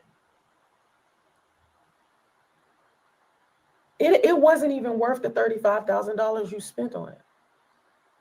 It's no longer, you will never be, first of all, when you buy a car, you put down $35,000 on it, you shouldn't owe shit else. Like $35,000 is already too much to pay for a car already. That's too much. Okay. Don't pay for a car that's over, I don't know, 23. Some shit like that. Okay. Look who's talking. The person without a car. Okay. If a car is over $20,000, don't buy that shit. It's trash. First of all, that's number one. Number two, if you put $35,000 down on any car, you shouldn't have any more payments after that. Okay. The fact that you got $15,000 paid after that, nigga, you should be driving something other than a Volkswagen. Now it has $30,000 miles on it, and it was well over $35,000 when you bought it. Now it has 30,000 miles on it. If you was to sell that car right now, you would not be able to sell that shit for $35,000. You would not. That's what I'm saying. 52. You need to make up your mind. Was it a 2023 or 2024? It don't even matter. $52,000 for a car is ridiculous. The reason why I'm saying this is because, okay, first of all, a lot of people don't remember that I had a fleet of cars. Okay, I used to rent out cars. So I'm telling you, as someone who has dealt with any kind of car imaginable. Now you know this bitch is lying. Spending $50,000 on a car is fucking stupid. That's your average price car now these days. It's $35,000 to $50,000. Sansa. What are you talking about? All right, get you a fucking Honda. I promise you, it is not that deep. Because y'all out here spending way too much money on cars just to look like you somebody. And then the maintenance on that motherfucker be ridiculous. Because honestly, at the end of the day, if you pay $52,000 for a car, right? The insurance on that motherfucker is ridiculous. Okay. And the maintenance on that motherfucker is ridiculous. If you pay $52,000 for a car. Let's keep it a buck here. The more expensive a car is, the more the insurance is, and the more the maintenance is on that motherfucker. Come on. When you lease a vehicle, you don't have to pay for like all these ridiculous maintenance on it. Because the dealer do it for you. I don't know. Y'all to me, listen, I know too much about finance. That's why another reason why I'm surprised I'm in this situation. I know too much about finance and cars and shit. I know too much about it because of my life experience and stuff I've done. But I would never do that. Mm-hmm. Yeah, I'm not misinformed on cars at all. Listen to what I'm saying. I just said I had a fleet of cars. I'm not misinformed. What you did was a dumbass thing. Wow. Paying $70,000 for a car is stupid. It's dumb. It's like y'all dumbasses be paying ridiculous amounts of money for iPhones. Stupid. Everybody a dumbass, but they still got a car in the house. But Sansa the smartest without a car in the house. Oh, okay. If you knew how much, listen to this. If you knew how much car park. Right. Teresa said you're misinformed on cars, and you should call people dumb for having an all alone. My car is $70K, and I got it because I make well over $100K, and I can afford it. Exactly. And shit costs. You would not, because what you're paying for is not the actual car. You're paying for the brand. Okay. So say, for instance, you drive, like I was talking about earlier, a Maserati, right? You're paying for the Maserati brand. You're not paying for the actual Maserati. Because the parts and shit that's used to build the Maserati are cheap as fuck. The parts that Tesla uses to build a Tesla. First of all, I love Teslas, right? Well, you see how she going all over the place. Maserati is an import, Sansaray. And if anything, that depreciates way well over, you know what I'm saying, economy, domestic car. They're very basic cars, though. They're very cheap cars. But the price that Elon Musk puts on a Tesla is significantly higher than the parts that he pays for to build it. Of course, that's how they profit, dumbass. That's why I'm saying don't spend $50,000 on a luxury vehicle because you're not paying for the actual vehicle. If you just want a vehicle to drive back and forth to work, or you driving out of town, or you doing some shit, you can get you a very nice vehicle that's significantly cheaper than $50,000. That will take you back and forth easy. Well, people buy what they want. The hell up out of here. she just told you shit. You know, she bought a $70,000 car. She makes well over $100K. So what's wrong with that? So I was like, get a Honda, motherfucker. You know what I mean?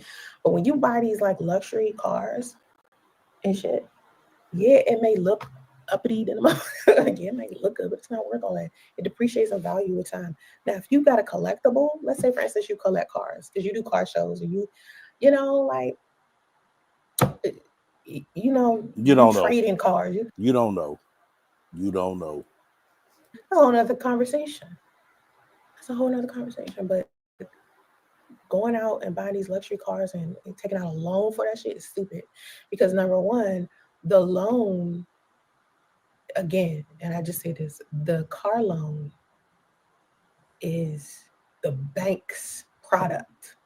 So technically, the car loan that you're paying, because you're paying the car off so you can eventually own it one day, you're paying way more for it because you're paying the interest on top. Shit like that. You're paying way more for that car than it's worth. That's why I'm saying that. But do your thing, bitch. Okay.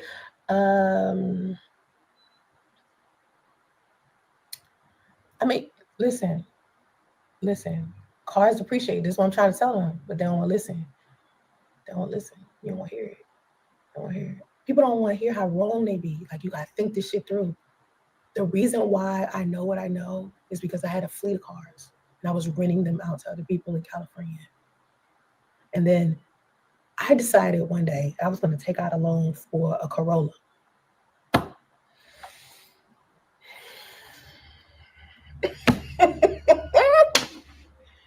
Bitch, never again. Never fucking again. Anyway, y'all, please donate to me. Get down, please. Please donate to me if you can. I would appreciate that because I was trying to get 30 donations. I need 30 people to send me $10. That would be nice. My donation goal for every day is $300. So I need 30 people to send me $10 via my Cash App.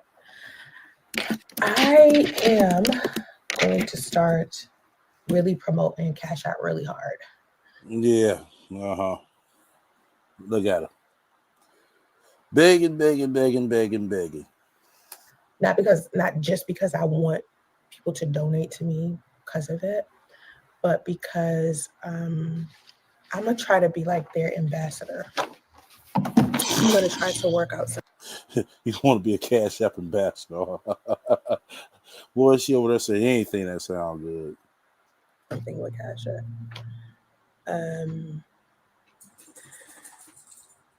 Let's see. Yeah. I have to go grab my son from off the bus stop. Do y'all want to sit here and wait till I come back? Or you want me to turn the live stream off? Which one you want me to do? Which one you need for me to do? You need for me to turn it off, or y'all wait for me to come back? Because I think I'll be back in like, I don't know. I'll be back in like 20 minutes. Can y'all chill for 20 minutes? Can I trust you in my room for 20 minutes? Doing absolutely nothing? Can you sit here and wait? Why does that say like that? My Zelle. Hold up. Why does Zelle say that like that? Oh shit. My bad. I didn't mean to like send that again. I'm trying to figure out why does Zelle say is close like that? Hold on. Yeah, why is it doing that?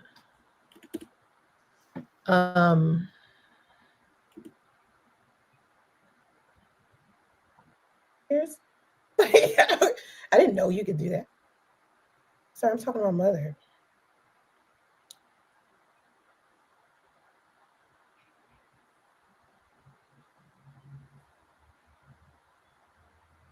No, man.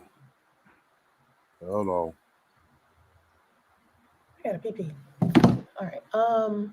Yeah, I got a pee and go grab my son. Anyway, so I'm trying to get. I need 30 people to. Give ass shit. Not a damn thing. Wow. Make this something. Start all this bullshit up and been live for a good hour. Over an hour. Ain't that something? Does she have people in the chat? Nah. Nobody. Right. Only fleet cars she had in California was just as Hot Wheels collection. I thought she said she works every day. What does she work for? She don't work. She don't work. All she do is post on Facebook all day. That's it. Post on Facebook all day. What? I thought she got. She did. She did. She got that money. And what she's trying to do is, stay ahead, so she won't get back in the what's called no more.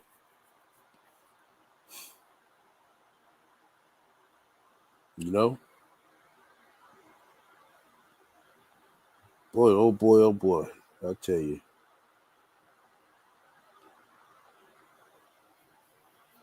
Let me see.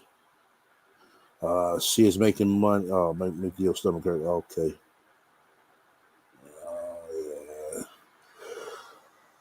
Yeah. Okay. But this is the rat for you.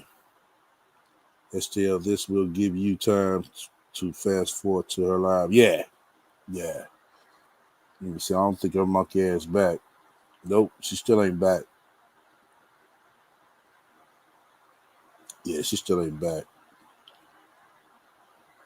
17 and her watching is just consistently going. Yeah, make sure y'all hit the likes up for me. Yeah, don't hit the likes up for me. Appreciate that.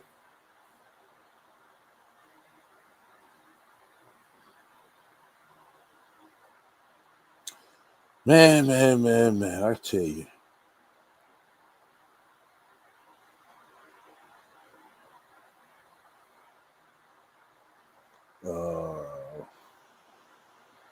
Press 1 if y'all want to continue to wait. She still she blocked everyone, right? The wise one.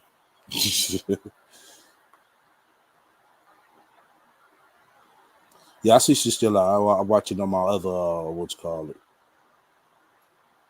Because all she gonna do now is, oh, I need this mount. And then she gonna fuck around and run. Run them off for a bit. Until she can't beg no more. Then she gonna hang up. She thinks, hold up. So she thinking that motherfuckers is finna come out of $300 a day, 3 times 7, $2,100 a week. Sounds right. Come on.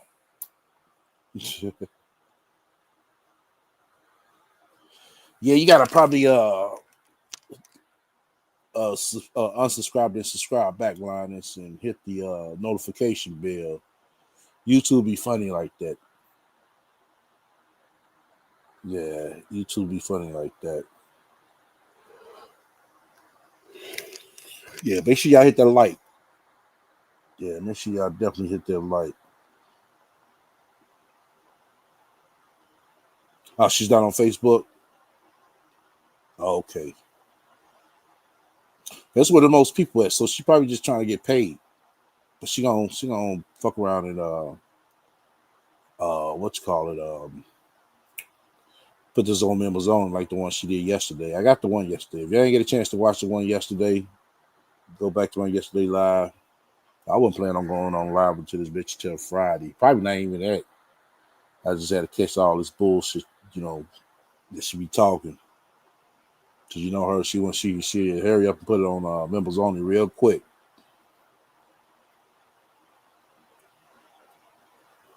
Right, $300 a day. Nah, See, she was comfortable over there on YouTube. I mean, on Facebook, begging behind those posts, but the donations weren't coming in like that. Everybody keeps saying that what you call it might be fake. I think so too. I think the holes in the paper gave it away because they don't give you no letter like that with no damn holes in it. You know, unless they run out of paper. So that can be possible. So that money, well, it seems like, well, shit, who knows? The money went for the room. I do believe she does have a storage unit still out there in California that she's not going to go get. So she's wasting fucking money. She's seriously wasting money. She has no plans on when she's going to try to return to retrieve those. The stuff out of storage. The letter definitely looked fake. Yeah. Well, I ain't gonna say the word of it. I read it. You know what I'm saying? It sounds pretty accurate. I can't speak for Georgia. I don't speak for Missouri. She's going to exhaust her audience with a begging. Yeah, exactly. Exactly. Yeah, it's gonna come right back to the same thing. 505. You see how she was yesterday, but now, like somebody in the chat said, she's really feeling herself today. She's just trying to beg because she ain't trying to work. That's why she ain't trying to work.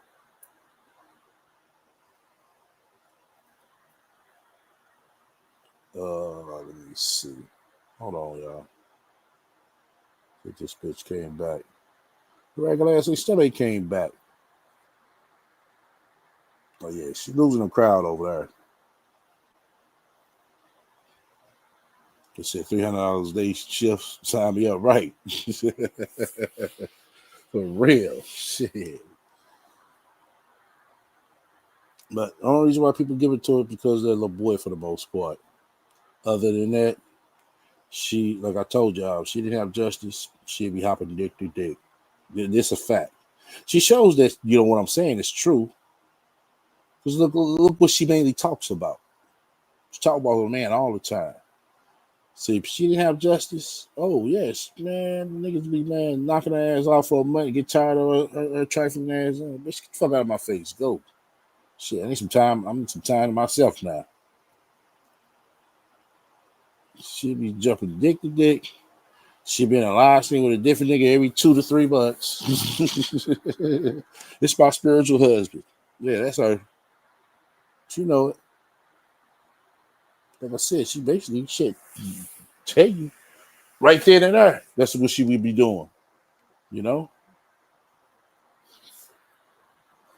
Okay, her regular ass is back now. Hold on. Her regular ass is back.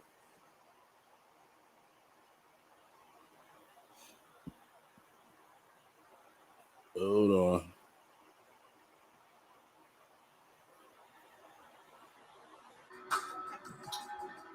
Oh shit. She over there doing something. Hold on. I ain't trying to get him. She got some goddamn music playing.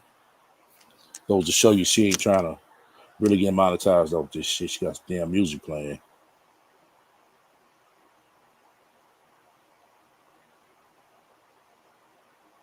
Yeah, look at fat funky ass. Look, got that goddamn dog there and shit.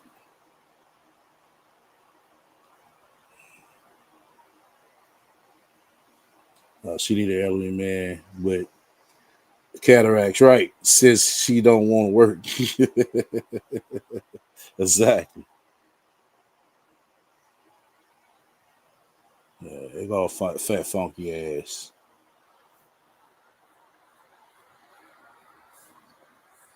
Boy, oh boy, I tell you. Oh shit, there go Justice. Damn, boy, that was the way to talk to his ass. But yeah, Justice, what's been going on, dog? Bacon? Bacon? I see him over there in the mirror. What's been going on, Justice, dog?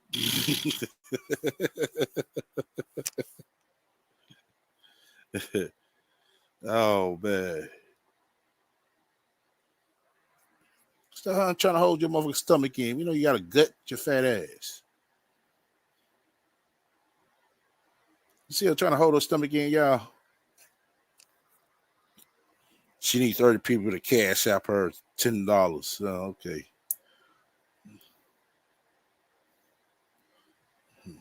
Somebody need to tell her ass, bitch, you talking about paying me back? Yeah. Oh, see, look at him. Look at him. Look at him. Look at him. And they, and soon as he came in, he ready to play Tarzan already.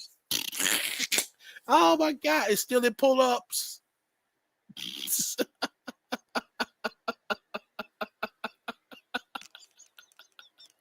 Oh man, right. Boy, he got home. Boy, it's Tarzan time. Oh man. Oh boy. Okay, let's see what this ain't shit bitch gonna say. Look, oh boy, he couldn't wait.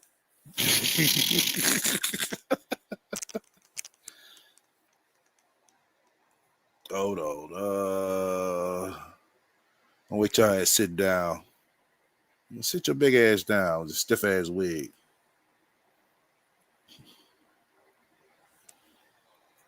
Yeah, he couldn't wait, boy. No, just he couldn't wait.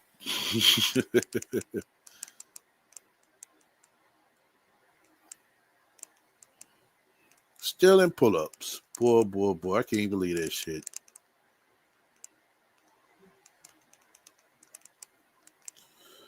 Oh man. All right. Sit your stiff wig ass down.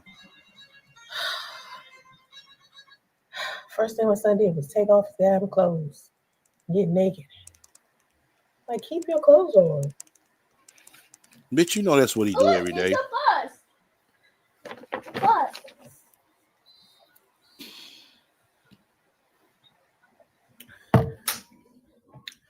Okay, so what was I talking about before I left? I don't know. How to manifest out of crisis. You don't manifest out of panic. You manifest out of clarity. You don't manifest out of fear. You manifest out of identity. You don't manifest from the wound. You manifest from the healed person you are aligning with. So you have to become the person that you already want to be. Like, say, for instance, you want to be, I don't know, a director at your job. That's what you want to be?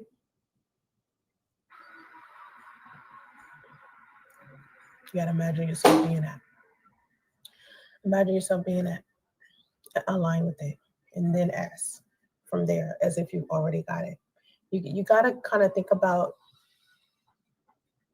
what would your office look like? Like, what would your business meetings be? You know?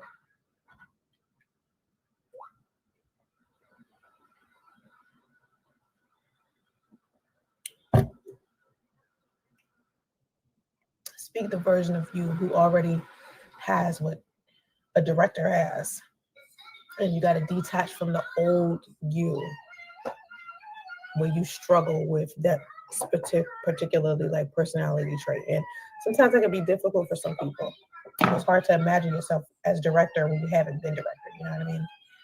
Some people have a difficult time manifesting that something that they're not. You know what I mean? Because they really think that they're not it. Like you gotta not think that. You really gotta like know that who you want to be is who you are. Like and it's hard. It could be hard for some people to grasp that concept. Um, I know for me, I don't think it ever was hard. I think when I started like learning about manifestation and stuff, I was already so open to it in general that it didn't even occur to me all of the negative things that people might experience when they're trying to manifest stuff. I didn't experience that because I was just so open minded. Um, but earlier I was talking about the horse and carriage. Remember, I was saying I wanted to get engaged, and I started thinking about the horse and carriage, and finally I saw the horse and carriage. There's this interesting thing called the bridge of incidents that usually happens. And during the bridge of incidents, it's basically like a whole bunch of stuff that something will happen, a door will open, like a solution will appear to a problem that you might have, and it'll look like it's magical, but it's just like it'll look like a chain of coincidences.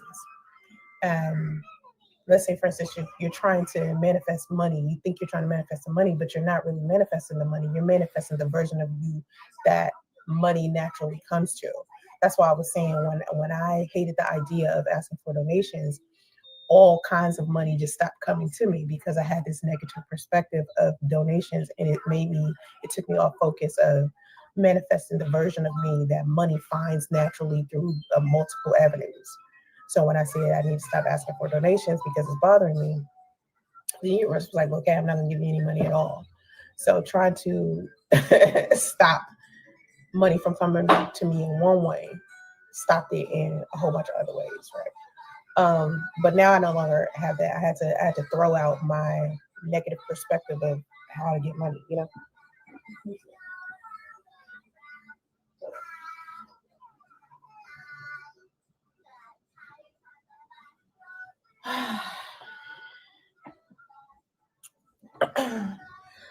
Speaking of money, I have to pay for my room tomorrow. I paid for the negative balance yesterday. I paid for tonight. I think I have money for tonight, but No, no, maybe no, not no, tomorrow no, night. no, But no, then I no, don't have bitch. any. No. I gotta order. Okay, well, you need to get out there and get a fucking job, man. Nobody ain't paying that shit. That damn thing. You think you need to pay for your room? You should know when you need to pay for your room. What the hell you talking about? The biggest bill and the only bill you got. You talking about you think you need to pay for your room tomorrow? Some food. So I think I get paid Friday. You think you get paid Friday? Look at her. Okay, and what you gonna pay us back? Yeah, I get paid on Friday, but I gotta pay for it tomorrow night and Thursday night. Okay, it ain't a problem. It's yours. So the goal every day for me is the $300 goal. Well, you need to work towards your goal. Not big. You need to work. That way I can save and do what I need to do at the same time. You've been saying that for the past motherfucking year, bitch.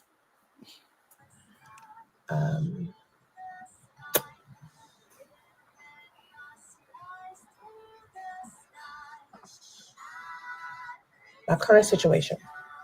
So I try to, like I was saying earlier about the playback, your current situation isn't your identity. Okay. Your current circumstances aren't. So look at her. Look at her. Look at her. She's talking about some more nothing. And she gonna see ain't no donations coming in. Ain't that something? You. And a lot of people think what you're going through is you. That's not you. You can be in need without embodying lack.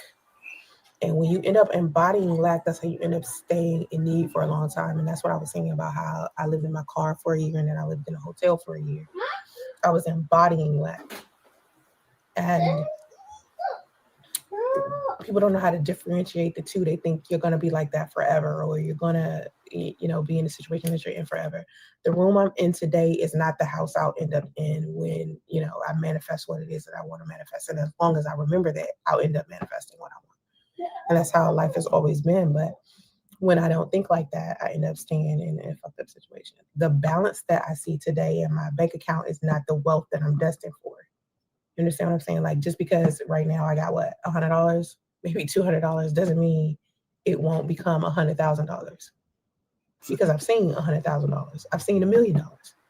My life. Well, if you've seen all this, I mean, why are you sitting here telling the everyday working folks, begging them? If you've seen $1 million, you've seen $100,000. You see that? You see all this talk? Now she's gonna talk like she's better than everybody else. Fluctuates like that. Like, honestly, anybody over 40, I think, has already spent $1 million to some degree. And you have spent $1 million in your life. Okay, they probably have, but not you. Think about all of the things that you have bought. Matter of fact, over 30. Imagine all of the things that you have bought, experienced, how much all that shit costs. You're well over $1 million. Everybody a millionaire, don't even know. Everybody has spent $1 million to some degree. Either your parents spent it on you, somebody else spent it on you. The experiences that you've had, the clothes that you ate, the clothes that you wore, the food that you ate. Every restaurant. My fault. Mike was off. Right, BZ. This shit been going on since when? Beginning goddamn time. We gotta help her save, help her pay her bills, help her feed her fat funky ass. All this shit. We gotta do everything. They make it so bad. Black folks is the one that gotta do this. Ain't the white folks over there helping her. The same people who she don't like gotta help her. Ain't that something? You've been to, if you went to the movies, how much gas costs to get you to where you're going, if you start accumulating and start thinking about all of the things that you've done your entire life, you've already spent $1 million. If you hit 30, you've already spent $1 million. So $1 million is not that hard to get. I think people think it's hard. It's bigger than what it is, but it's really not. Once you get $1 million, do you understand? Because it's easy to burn through. Like, this shit is not hard. I think 10 million might be harder. Like, that's harder to burn through. But then again, I mean, there's some people who burn through it, like celebrities burn through shit like that all the time. But then again, you gotta think about the lifestyle that they live, because a luxury lifestyle actually costs a lot. It ain't like it's free. I mean, you don't suddenly start getting a whole bunch of free shit. I mean, you might get like fashion and shoes and shit like that stuff for free, but a lot of stuff you need to pay for, like a flight to, I don't know, Maldives or something. Maybe you have to work. You have to pay for your own flight and all type of shit. But what I had to realize is that I'm not the situation that I'm in. I'm the energy I'm becoming to get out of the situation that I'm in. I'm not the situation that I'm in. You know what I mean? For those of you that don't know, I've been talking about manifestation all night. I'm talking about something that's deeper, and I have to start talking about something a little bit more tangible on my YouTube channel, because being on my YouTube channel was actually boring me for a number of years, because a lot of the conversations that I was having on here was low energy to me. And I was having those kinds of conversations because that's what people on YouTube wanted to discuss. And I just no longer had the capacity to be able to lower myself to the degree of talking about relationships and who's high value, who's the prize, and black versus white, and excuse me, the gender war, and all the types of shit that I have been talking about on my channel for years. I'm so bored with that shit. Like, I'm so like not interested in it. And so of course I created another channel called Her Quantum Life, where I'm teaching women how to attract the man in their life that they want to date. A lot of women, and they're eating this shit up on Threads. Like, I'm posting it on Threads too, and women love that shit. Because I basically explain how women are attracting men scientifically, and a lot of women don't understand how they're scientifically attracting men. They think that it has something to do with just, happenstance, but it has a lot to do with like psychology and neuroscience, and the reason why you're pulling certain situations and certain people in has a lot to do with quantum mechanics. And so I've been talking about that on that channel, and I've been talking about that on Facebook and Threads. On Facebook, women are more into me talking about their healing. So I've been talking about that and talking about my own process of healing, because everybody knows that I've been going through the process of getting over Chief. And I was very honest about my transition from being upset over us not successfully getting into a relationship previously. Um, and I wanted to find a healthier way to get over it, because I was headed in another direction, and everybody was just like, don't do that, don't, because I broke my celibacy with him. So I was thinking, well, maybe if I just have sex with other men, I should be fine. And everybody's like, don't do that, either go back being celibate or just wait for the right guy to come. And I was just like, I don't want to be by myself anymore. So I started trying to date on a dating site. And I really didn't like the dating site experience. I never really liked dating sites like that. I used to use dating sites to pull men in to go to events. I used to be a promoter. And so I would promote parties, and I would use a dating app to pull men in to invite them to events. And so that's how I ended up meeting my son's father. And that's why I don't really like dating apps like that. Like, I never really liked it before, but then after meeting my son's father on there, the concept of meeting a guy on a dating app was been terrible. And so I was considering using Bumble, right? And Bumble was all right for a second, but I just felt like I wasn't mentally and emotionally ready to do things that way. So I was like, let me start dating men that I'm familiar with. You know what I mean? Like, let me date someone I know, or let me go out with people I know first. But I don't know. I just don't know how I feel about that either. Like, I just don't know what to do about that. But what made me start this live stream is I wanted to talk about what it feels like to be in need and how to manifest yourself out of that space, because I'm basically like manifesting myself out of it currently, and I'm actually getting better with time. And a lot of us have been taught to see struggle as some type of identity, not an experience. But in quantum mechanics, identity is like very fluid. You shift, you tune, you recalibrate. And there are infinite versions of you, and the version of you who is like stable and funded and protected and at peace already exists.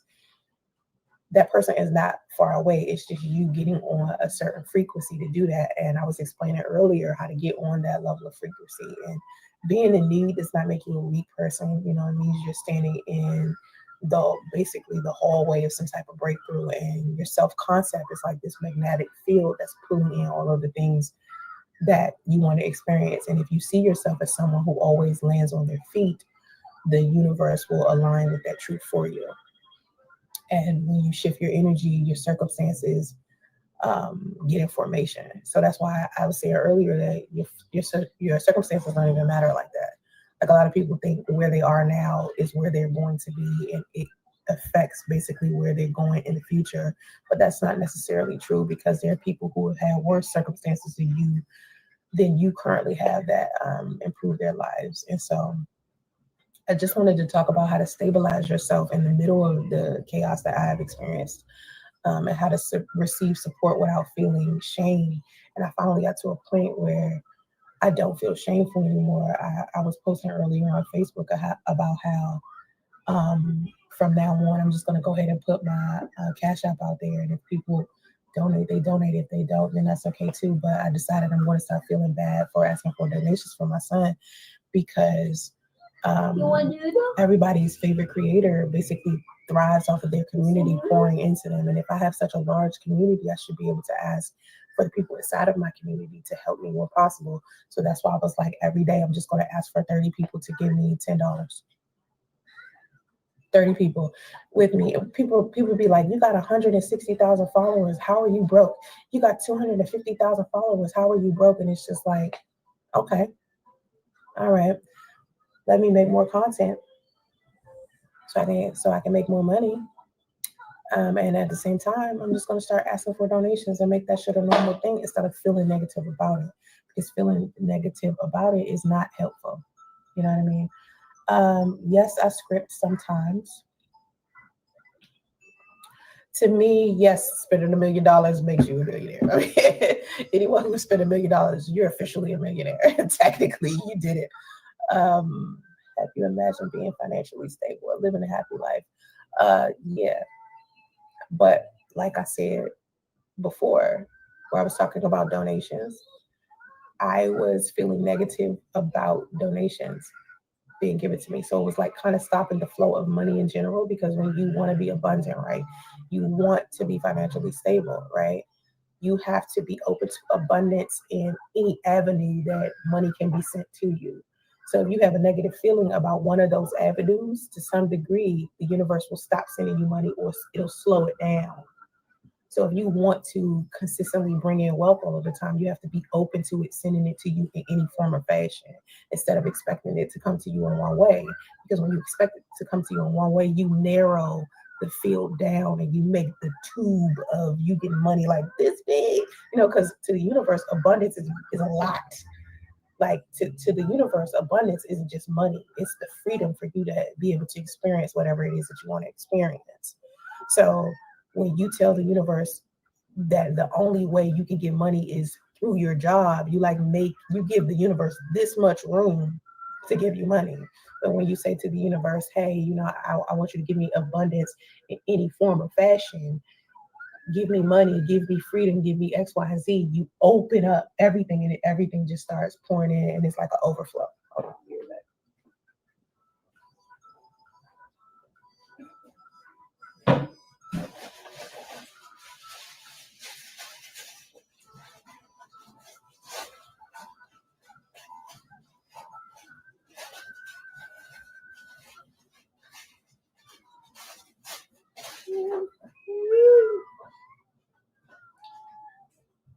So part of my manifestation, what I'm doing with manifestation, part of the tools I'm using is going ahead and feel comfortable with asking for donations, because me feeling uncomfortable about it is the reason why I can't get it to flow how I wanted to. And I didn't realize that until recently, because I've been uncomfortable with it all year. And so the universe will send me a little bit, and it's stopping to send me a little bit, and it's stopping to send me a little bit, because I'm wavering. I'm wavering from, yes, the universe send me money, to, oh my God, I feel bad about this one avenue of money. I had to stop that and erase that altogether, so it could come to me in many different ways. And once it comes to me in many different ways, because I'm feeling comfortable with allowing it in and receiving it, then I'm going to be able to get it however I get it. I probably won't even have to ask for donations the second I stop feeling so bad about it. And I think to some degree I knew that, but then I just was like, you know what I mean? But I had to get out of my own way. But yeah, scripting is something that I do. I do affirmations too. I have, what I did was I recorded myself doing my affirmations over a frequency meditation, where it's playing specific meditation music with certain frequencies, because it's different frequencies that give you a certain type of feeling.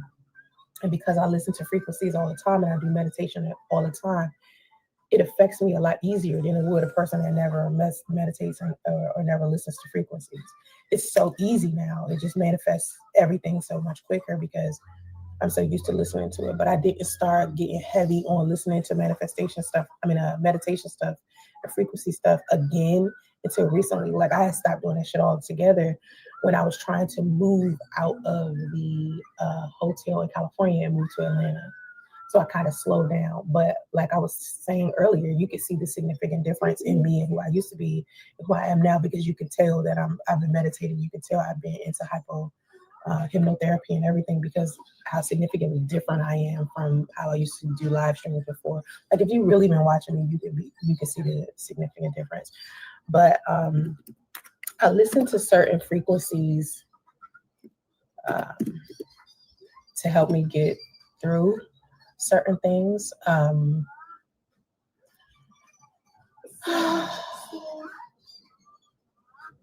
listen to this parasympathetic sound bath, and I think it might have like some type of theta waves attached to it, because I immediately go to sleep. Like, I'll be listening to it for a little while, and suddenly I'll go to sleep. And it's supposed to reset your nervous system. And since I started resetting my nervous system on a regular, my hypoglycemia has actually got a lot better, because I remember when I first, my hypoglycemia was kicking my ass, and I kept asking ChatGPT, like, what do I need to do in order to get my nervous system, to get my hypoglycemia to act normal? Like, I don't understand why it's all over the place. Like, I can sip a little sip of juice and it'll spike my blood sugar up so high and then drop so quickly that I feel like I'm gonna die. Like, what the fuck is actually going on? And so it kept telling me, you need to control your nervous system, because your nervous system is making it seem like your blood sugar is higher than what it is. Because I used to, like, when I started to notice that my sugar was dropping so much, I bought me a blood sugar machine. And I started checking my blood sugar on my own, and I started noticing that when it would get low, it wouldn't even be low. It would be like 120, and low is like 70.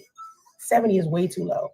So it would get to like 120, and I would be feeling like I'm dying. Right? Like, I'm like, oh my God, like, what the fuck?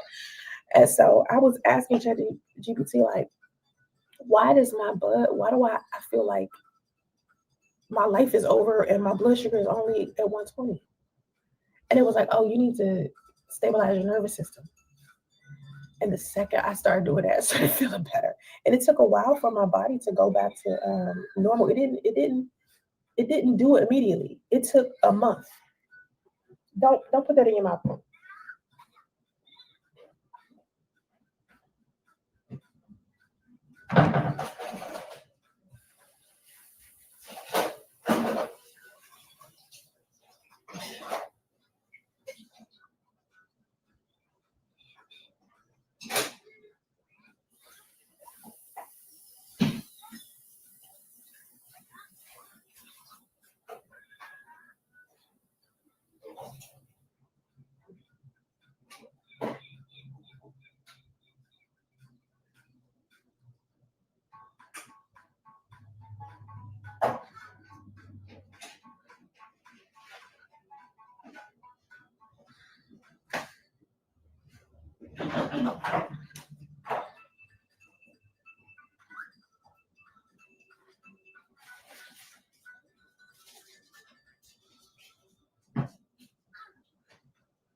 What's wrong?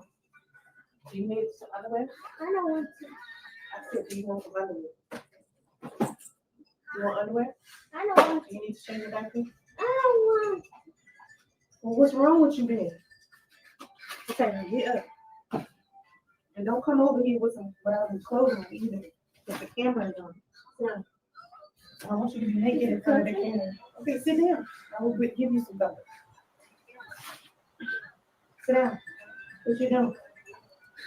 Now this is how bad she wants to, say, to keep letting everybody hold on. Okay. I see what's happening. I was hearing something. My fault, y'all. But like I said, this is how bad she wants everybody to see her day to day.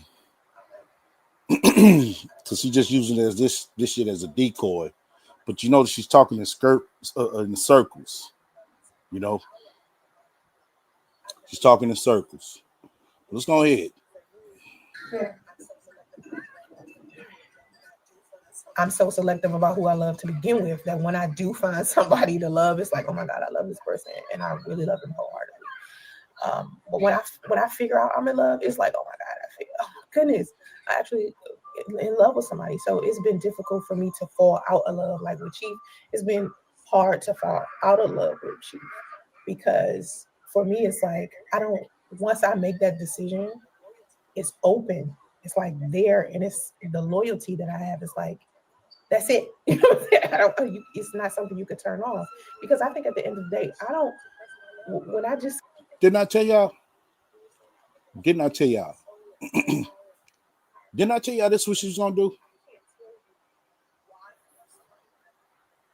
I told y'all she was gonna do this. Y'all go right back to my what you call it. This is the same play. This is about her no fucking problem. This ain't about no goddamn manifestation. All that talk earlier was some bullshit. Like I said, this is a ploy just to keep everybody, you know what I'm saying, donating. And she'd be like, see, y'all see that, you know, every day, but we ain't see your ass over there working for this remote job. It never was no damn remote job.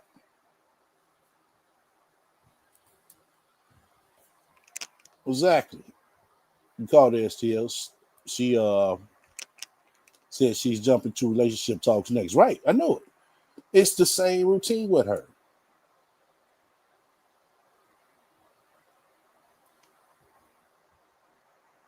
Same routine.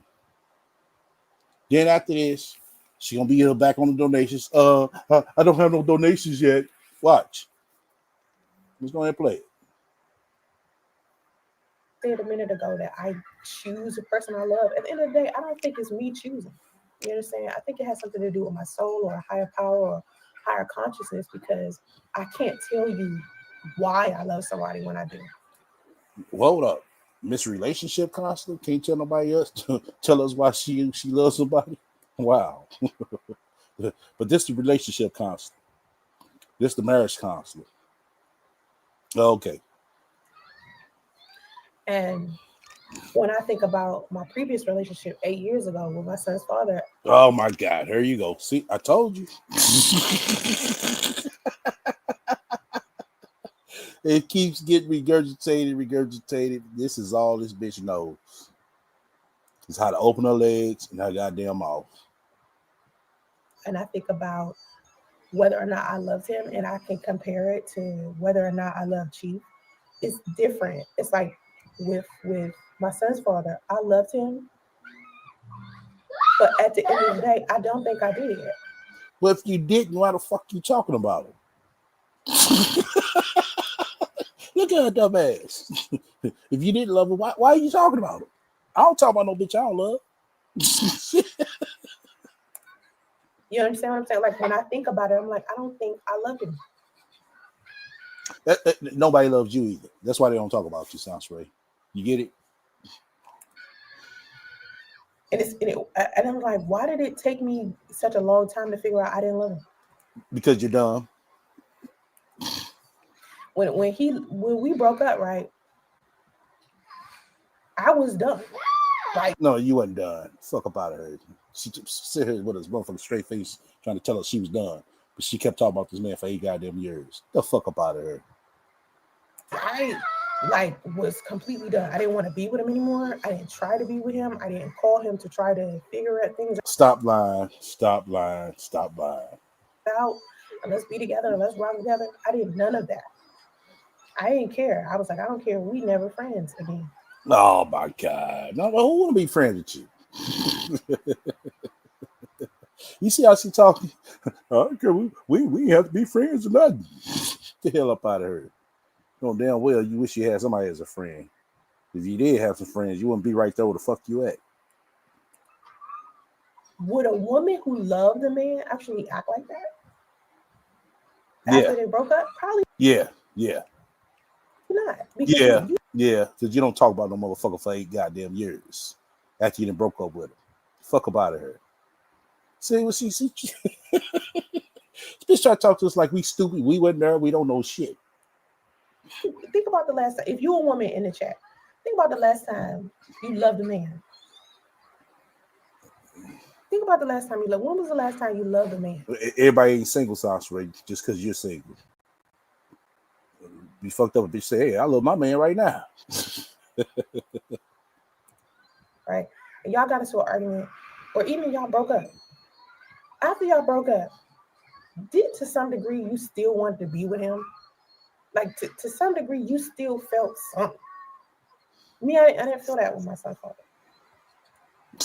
Oh boy, the lies. Really? So basically, you talked about that man for 8 years for nothing. Wasting all these damn gigabytes. Not kilobytes, gigabytes. Bitch, I want to say you probably right at a goddamn terabyte. We're talking about that dude. I was like, I kept saying, I loved him so much. And I was saying it in past tense. I was like, I loved him so much. I loved him so much.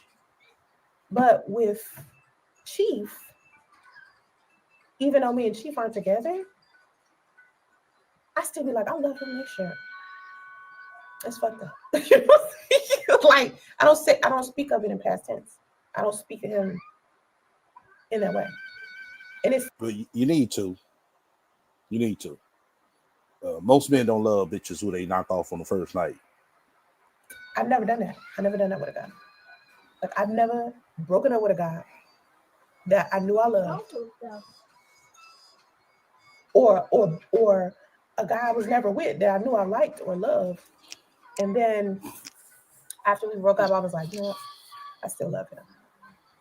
I never done it. She was the first guy I felt like that. And so trying to turn that shit off is kind of hard. Like, trying to turn that shit off. But I think because of, it's an overflow anyway. It's almost like trying to swim upstream. Like trying to build a dam to stop water from going somewhere. You know what I mean? So as I'm sitting here and I'm trying to build this dam to stop how I feel about him, it's very hard. Because it's like, how? Like I get anybody to understand if you've never had that kind of love before, you probably don't know what I mean. But for me, it was like very difficult because you can't really just shut your feelings off like that for sure. Could you stop yelling, Justice? Can you stop yelling, please? Thank you, please. Thank you, please. Yeah. So I don't know. Hold up.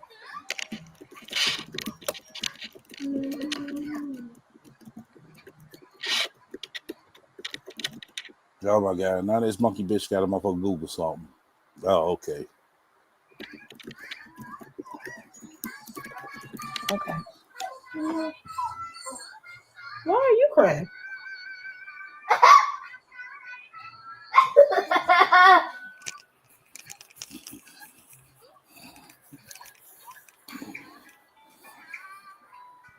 Oh my God. Listen to what I just remember I was just using the damn analogy. I just read somewhere someone used that same analogy with the damn. I was talking about love. The overflow you're feeling is exactly what happens when a heart like yours gets unplugged from its source and the energy has nowhere to go. It's not weakness, it's pressure. Now you see how quick she could Google about love and shit. Somebody need to say, "Hey, why don't you Google your job?" Like a dam cracking after holding back a whole ocean. Oh my God. Because that's what it feels like every time I try to build this dam. Every time I try to build this dam to stop the flow of love so I can stop it and like try to date someone else. I can't build a dam strong enough. You gotta get down. Thank you. I can't build a dam strong enough to stop it because it's flowing so much already. And the way that it flowed, it's been flowing. Because once I start it, it's hard to stop it. That's the fucking shit. Love is an energy system. When you pull the plug from the wrong outlet, you reroute it. You circulate it back into your own spirit. Think of your heart like a closed loop. What leaks out hurts. What recycles becomes power. That's an interesting way to look at it.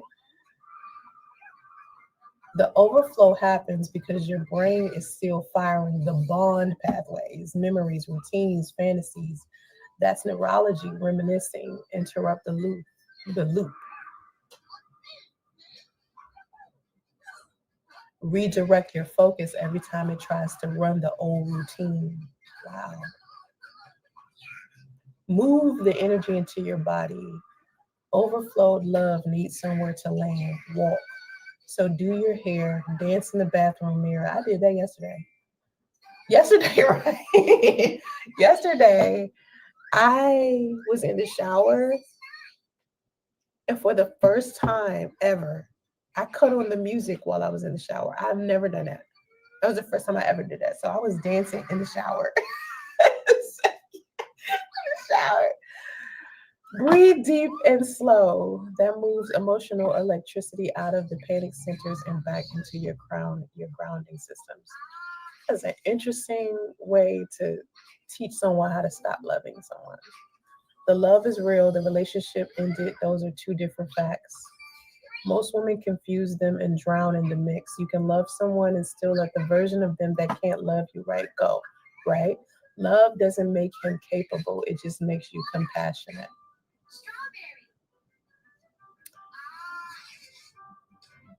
Remind yourself that love is a resource. Having a big heart doesn't mean you were wrong. It means you're built with more emotional range than that person can hold. Overflow is what happens when a container is too small. You don't shrink your heart, you choose a larger reservoir next time. Don't shut down. Right. I remember when I was first going through, the emotional like pain of no longer being with him, and people could tell I was like shutting down emotionally, and they was telling me to stop doing that shit. So I think this next thing I'm about to read is actually pretty dope. When the love rises, don't suppress it, transmute it, use it to write, create, pray, meditate, visualize, become softer, wiser, more magnetic.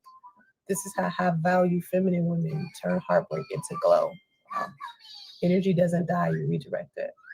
All right, so when I was breaking up with him, well, after we broke things off, I was so sick about that shit for like a long time. I was sick, not even a long time, maybe like a whole month. I could not function properly.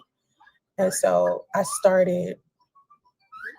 the first thing I did when I realized I was heartbroken was write. And so I started writing my blogs all the time. As many blogs as I could write. Some of them I still haven't even published, but as many blogs as I could write, I did that. I did a lot of prayer, and I just started creating much content as I could and meditating as much as I could. And then visualizing myself not hurt. But nothing in me said work on my self-concept until maybe like a month after we broke things off. And then I started thinking about what kind of woman that I wanted to be. Like, what kind of woman did I want to embody?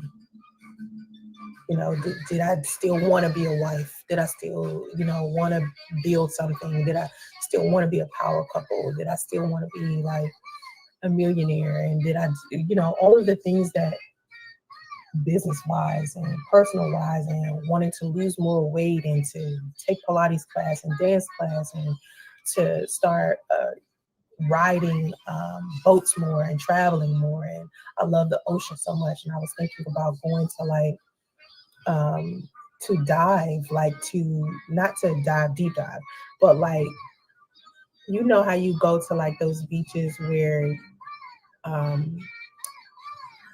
the water is like really clear. You can like stand up in it though, but you can see like all of the fish and the plant life and stuff. And you can scuba dive, but you're not going deep.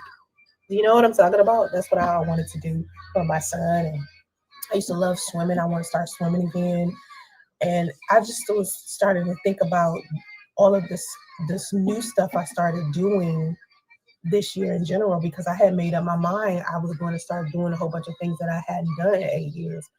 And that's why I started painting more. I started dancing more on my YouTube, on my reels and TikToks and stuff, and painting and doing all of these amazing things that I had stopped doing that I really enjoy. And that's what I started thinking about, like, what kind of woman do I want to be? I'm like, I love cooking. I love fine dining and shit. Like all of the things that I loved about Chief that he was doing was the main part that I loved about him so much was that he was a lot like me. Like he was the version of me that I had stopped being for 8 years. So all of the outgoing stuff that he would do, all of the his personality, he was just me, right? And that's why I've been comfortable with being his friend for such a long time, because I enjoyed the portion of his life that I could relate to, because we were compatible and we had so many things in common. You know what I mean? He just was very like me, right? So I just enjoyed that about him. And when I think of a partner, right, I'm thinking, oh, if this person is my partner, we should be able to do these things together. Like, we should be able to play chess. I love chess. We should be able to, you know, like I was saying, you know, dive, and I love fishing, you know, just things that I like to do, my partner likes to do too, and that's dope, right? So when we decided not to not be together, I kept thinking to myself, how am I gonna find a dude that like the same shit I like in the same way? Like, how am I gonna like, because I'm so unique in myself, and he's so unique in himself. All of the good stuff about him is so unique. Like, you can't find that in another person. Like, no man is going to be able to find a woman like me with all of the traits that I got. Like, all of the things.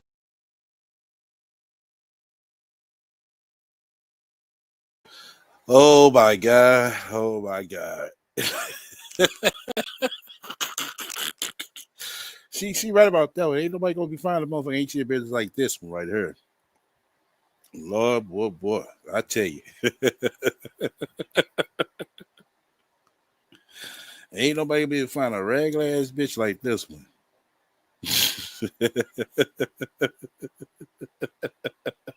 Somebody said, I would wish y'all know about it. He never lied. Man, shit. I'm not gonna be able to find somebody. He won't be able to find somebody like with a woman with traits like me. Yeah, you're right about that. Ma'am, you're homeless with no stability, with a minor child to raise. Why are you thinking about men right now? Exactly. All right, let's roll some more. That make me me. It's just hard to find a woman that's like that, right? So how in the world was I going to find a man that was compatible with me better than him? It's no other man could fit inside of that. Like, like how the fuck? And I just kept thinking, like, over and over and over again about that. And I remember everybody telling me to not distract myself, like by sleeping with somebody else, because that's what he did. He basically, you know how guys are. When you like break things off with somebody, or you have like a, you know, even if y'all wasn't together, like, and y'all decide to leave each other alone and shit, the first thing I do is just jump on another woman, right? That's what y'all do. And everybody was like, don't do that, sounds right, you know, don't do that. And I was like, it's just hard to sit with it. It was like, you got to sit with it, just sit and heal with it, just do it. And so that's when I started like posting about my healing on my Facebook page, and women started loving that shit. Like, they love that shit. You finished?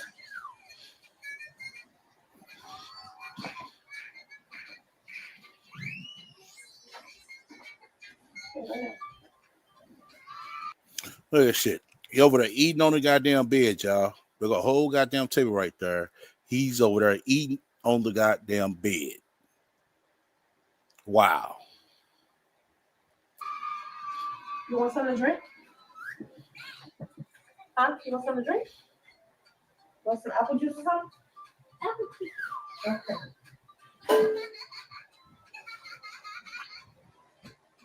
Where's your cup? Where's your cup?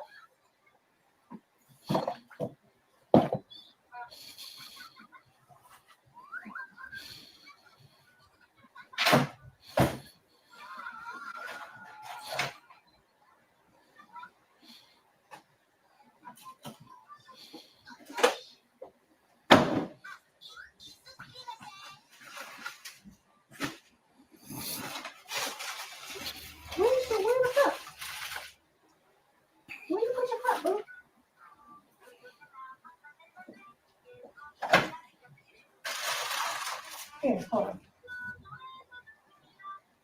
I'm gonna give you the other. And then you just wash with this one. Where you going? Pretty. Put it back. Yeah, I'll wash with the Wait for this shit, man. All right. Hold on.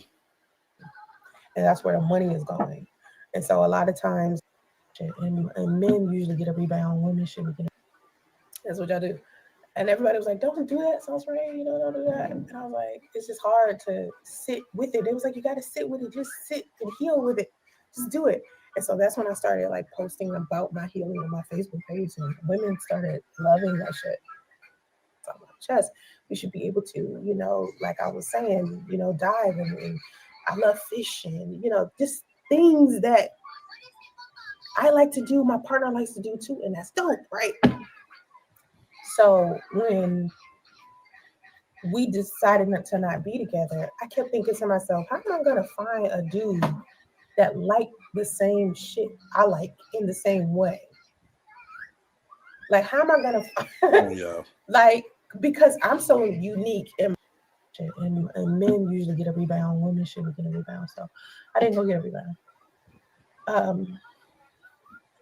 But yeah, they should say don't shut down. When the love rises, don't suppress it, transmute it.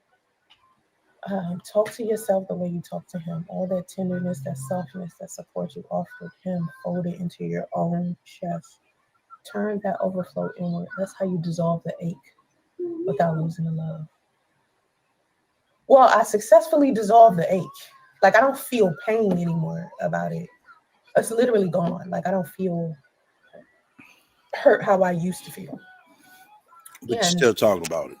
Even last night when I was talking about this last night, I started to cry a little bit. Yeah, you did. About it. She started to cry a little bit. No, you cried. That's nothing in compared to how bad I was crying before. No, that's nothing. Like that first month, oh my God. I could not stop crying. I was so hurt. I think that first week I just stayed in the bed. I didn't get out of bed. I didn't eat nothing. I was sick. You hear me? Like I didn't. Oh. She was sick, so sick, because nobody want to be with her regular ass. Oh, okay. She was so hard. I don't even think I posted that week. I stopped posting on social media. No, you posted. I didn't start feeling comfortable with doing live streams again until now. Like, that's how much I didn't really want to be on camera like that. I stopped being on camera for a second, and then I started working on my self-concept, so I started doing a little bit of videos like that. But what I started doing more of was writing, creating, praying, and meditating, and I started using more AI. I started learning more about AI so that I could do more AI content, because what a lot of people don't understand about AI is that that's where the internet is heading, and that's where the money is going. And so a lot of times people turn their nose up at AI, but that's probably old boomer thinking ass folks, because right now AI is like, that's the direction. That's what, like, if you want to make some money off of social media as a content creator, you got to start learning AI. Like, I promise you, just roll with it. And I remember when I first. But if you start making some money off of AI, why are you still begging? You hear this shit, y'all? If she's supposed to be making money off of AI, why is she still begging? Just as we thought, because it ain't paying. It ain't paying you. I started doing YouTube videos, and I was telling people I was doing YouTube videos, and people was like, ugh, why you doing this? I was like, you should just roll with it. You should just roll with that shit. And nobody was listening. And then suddenly it's, oh shit, everyone's on the goddamn internet. So it's very different than everybody was expecting. So my suggestion to everybody would be to use AI. But anyway, I'm gonna get off. I've been on 2 hours and 30 minutes. So I'm gonna go now. I'll see y'all next time. Boy, I tell you. Yeah.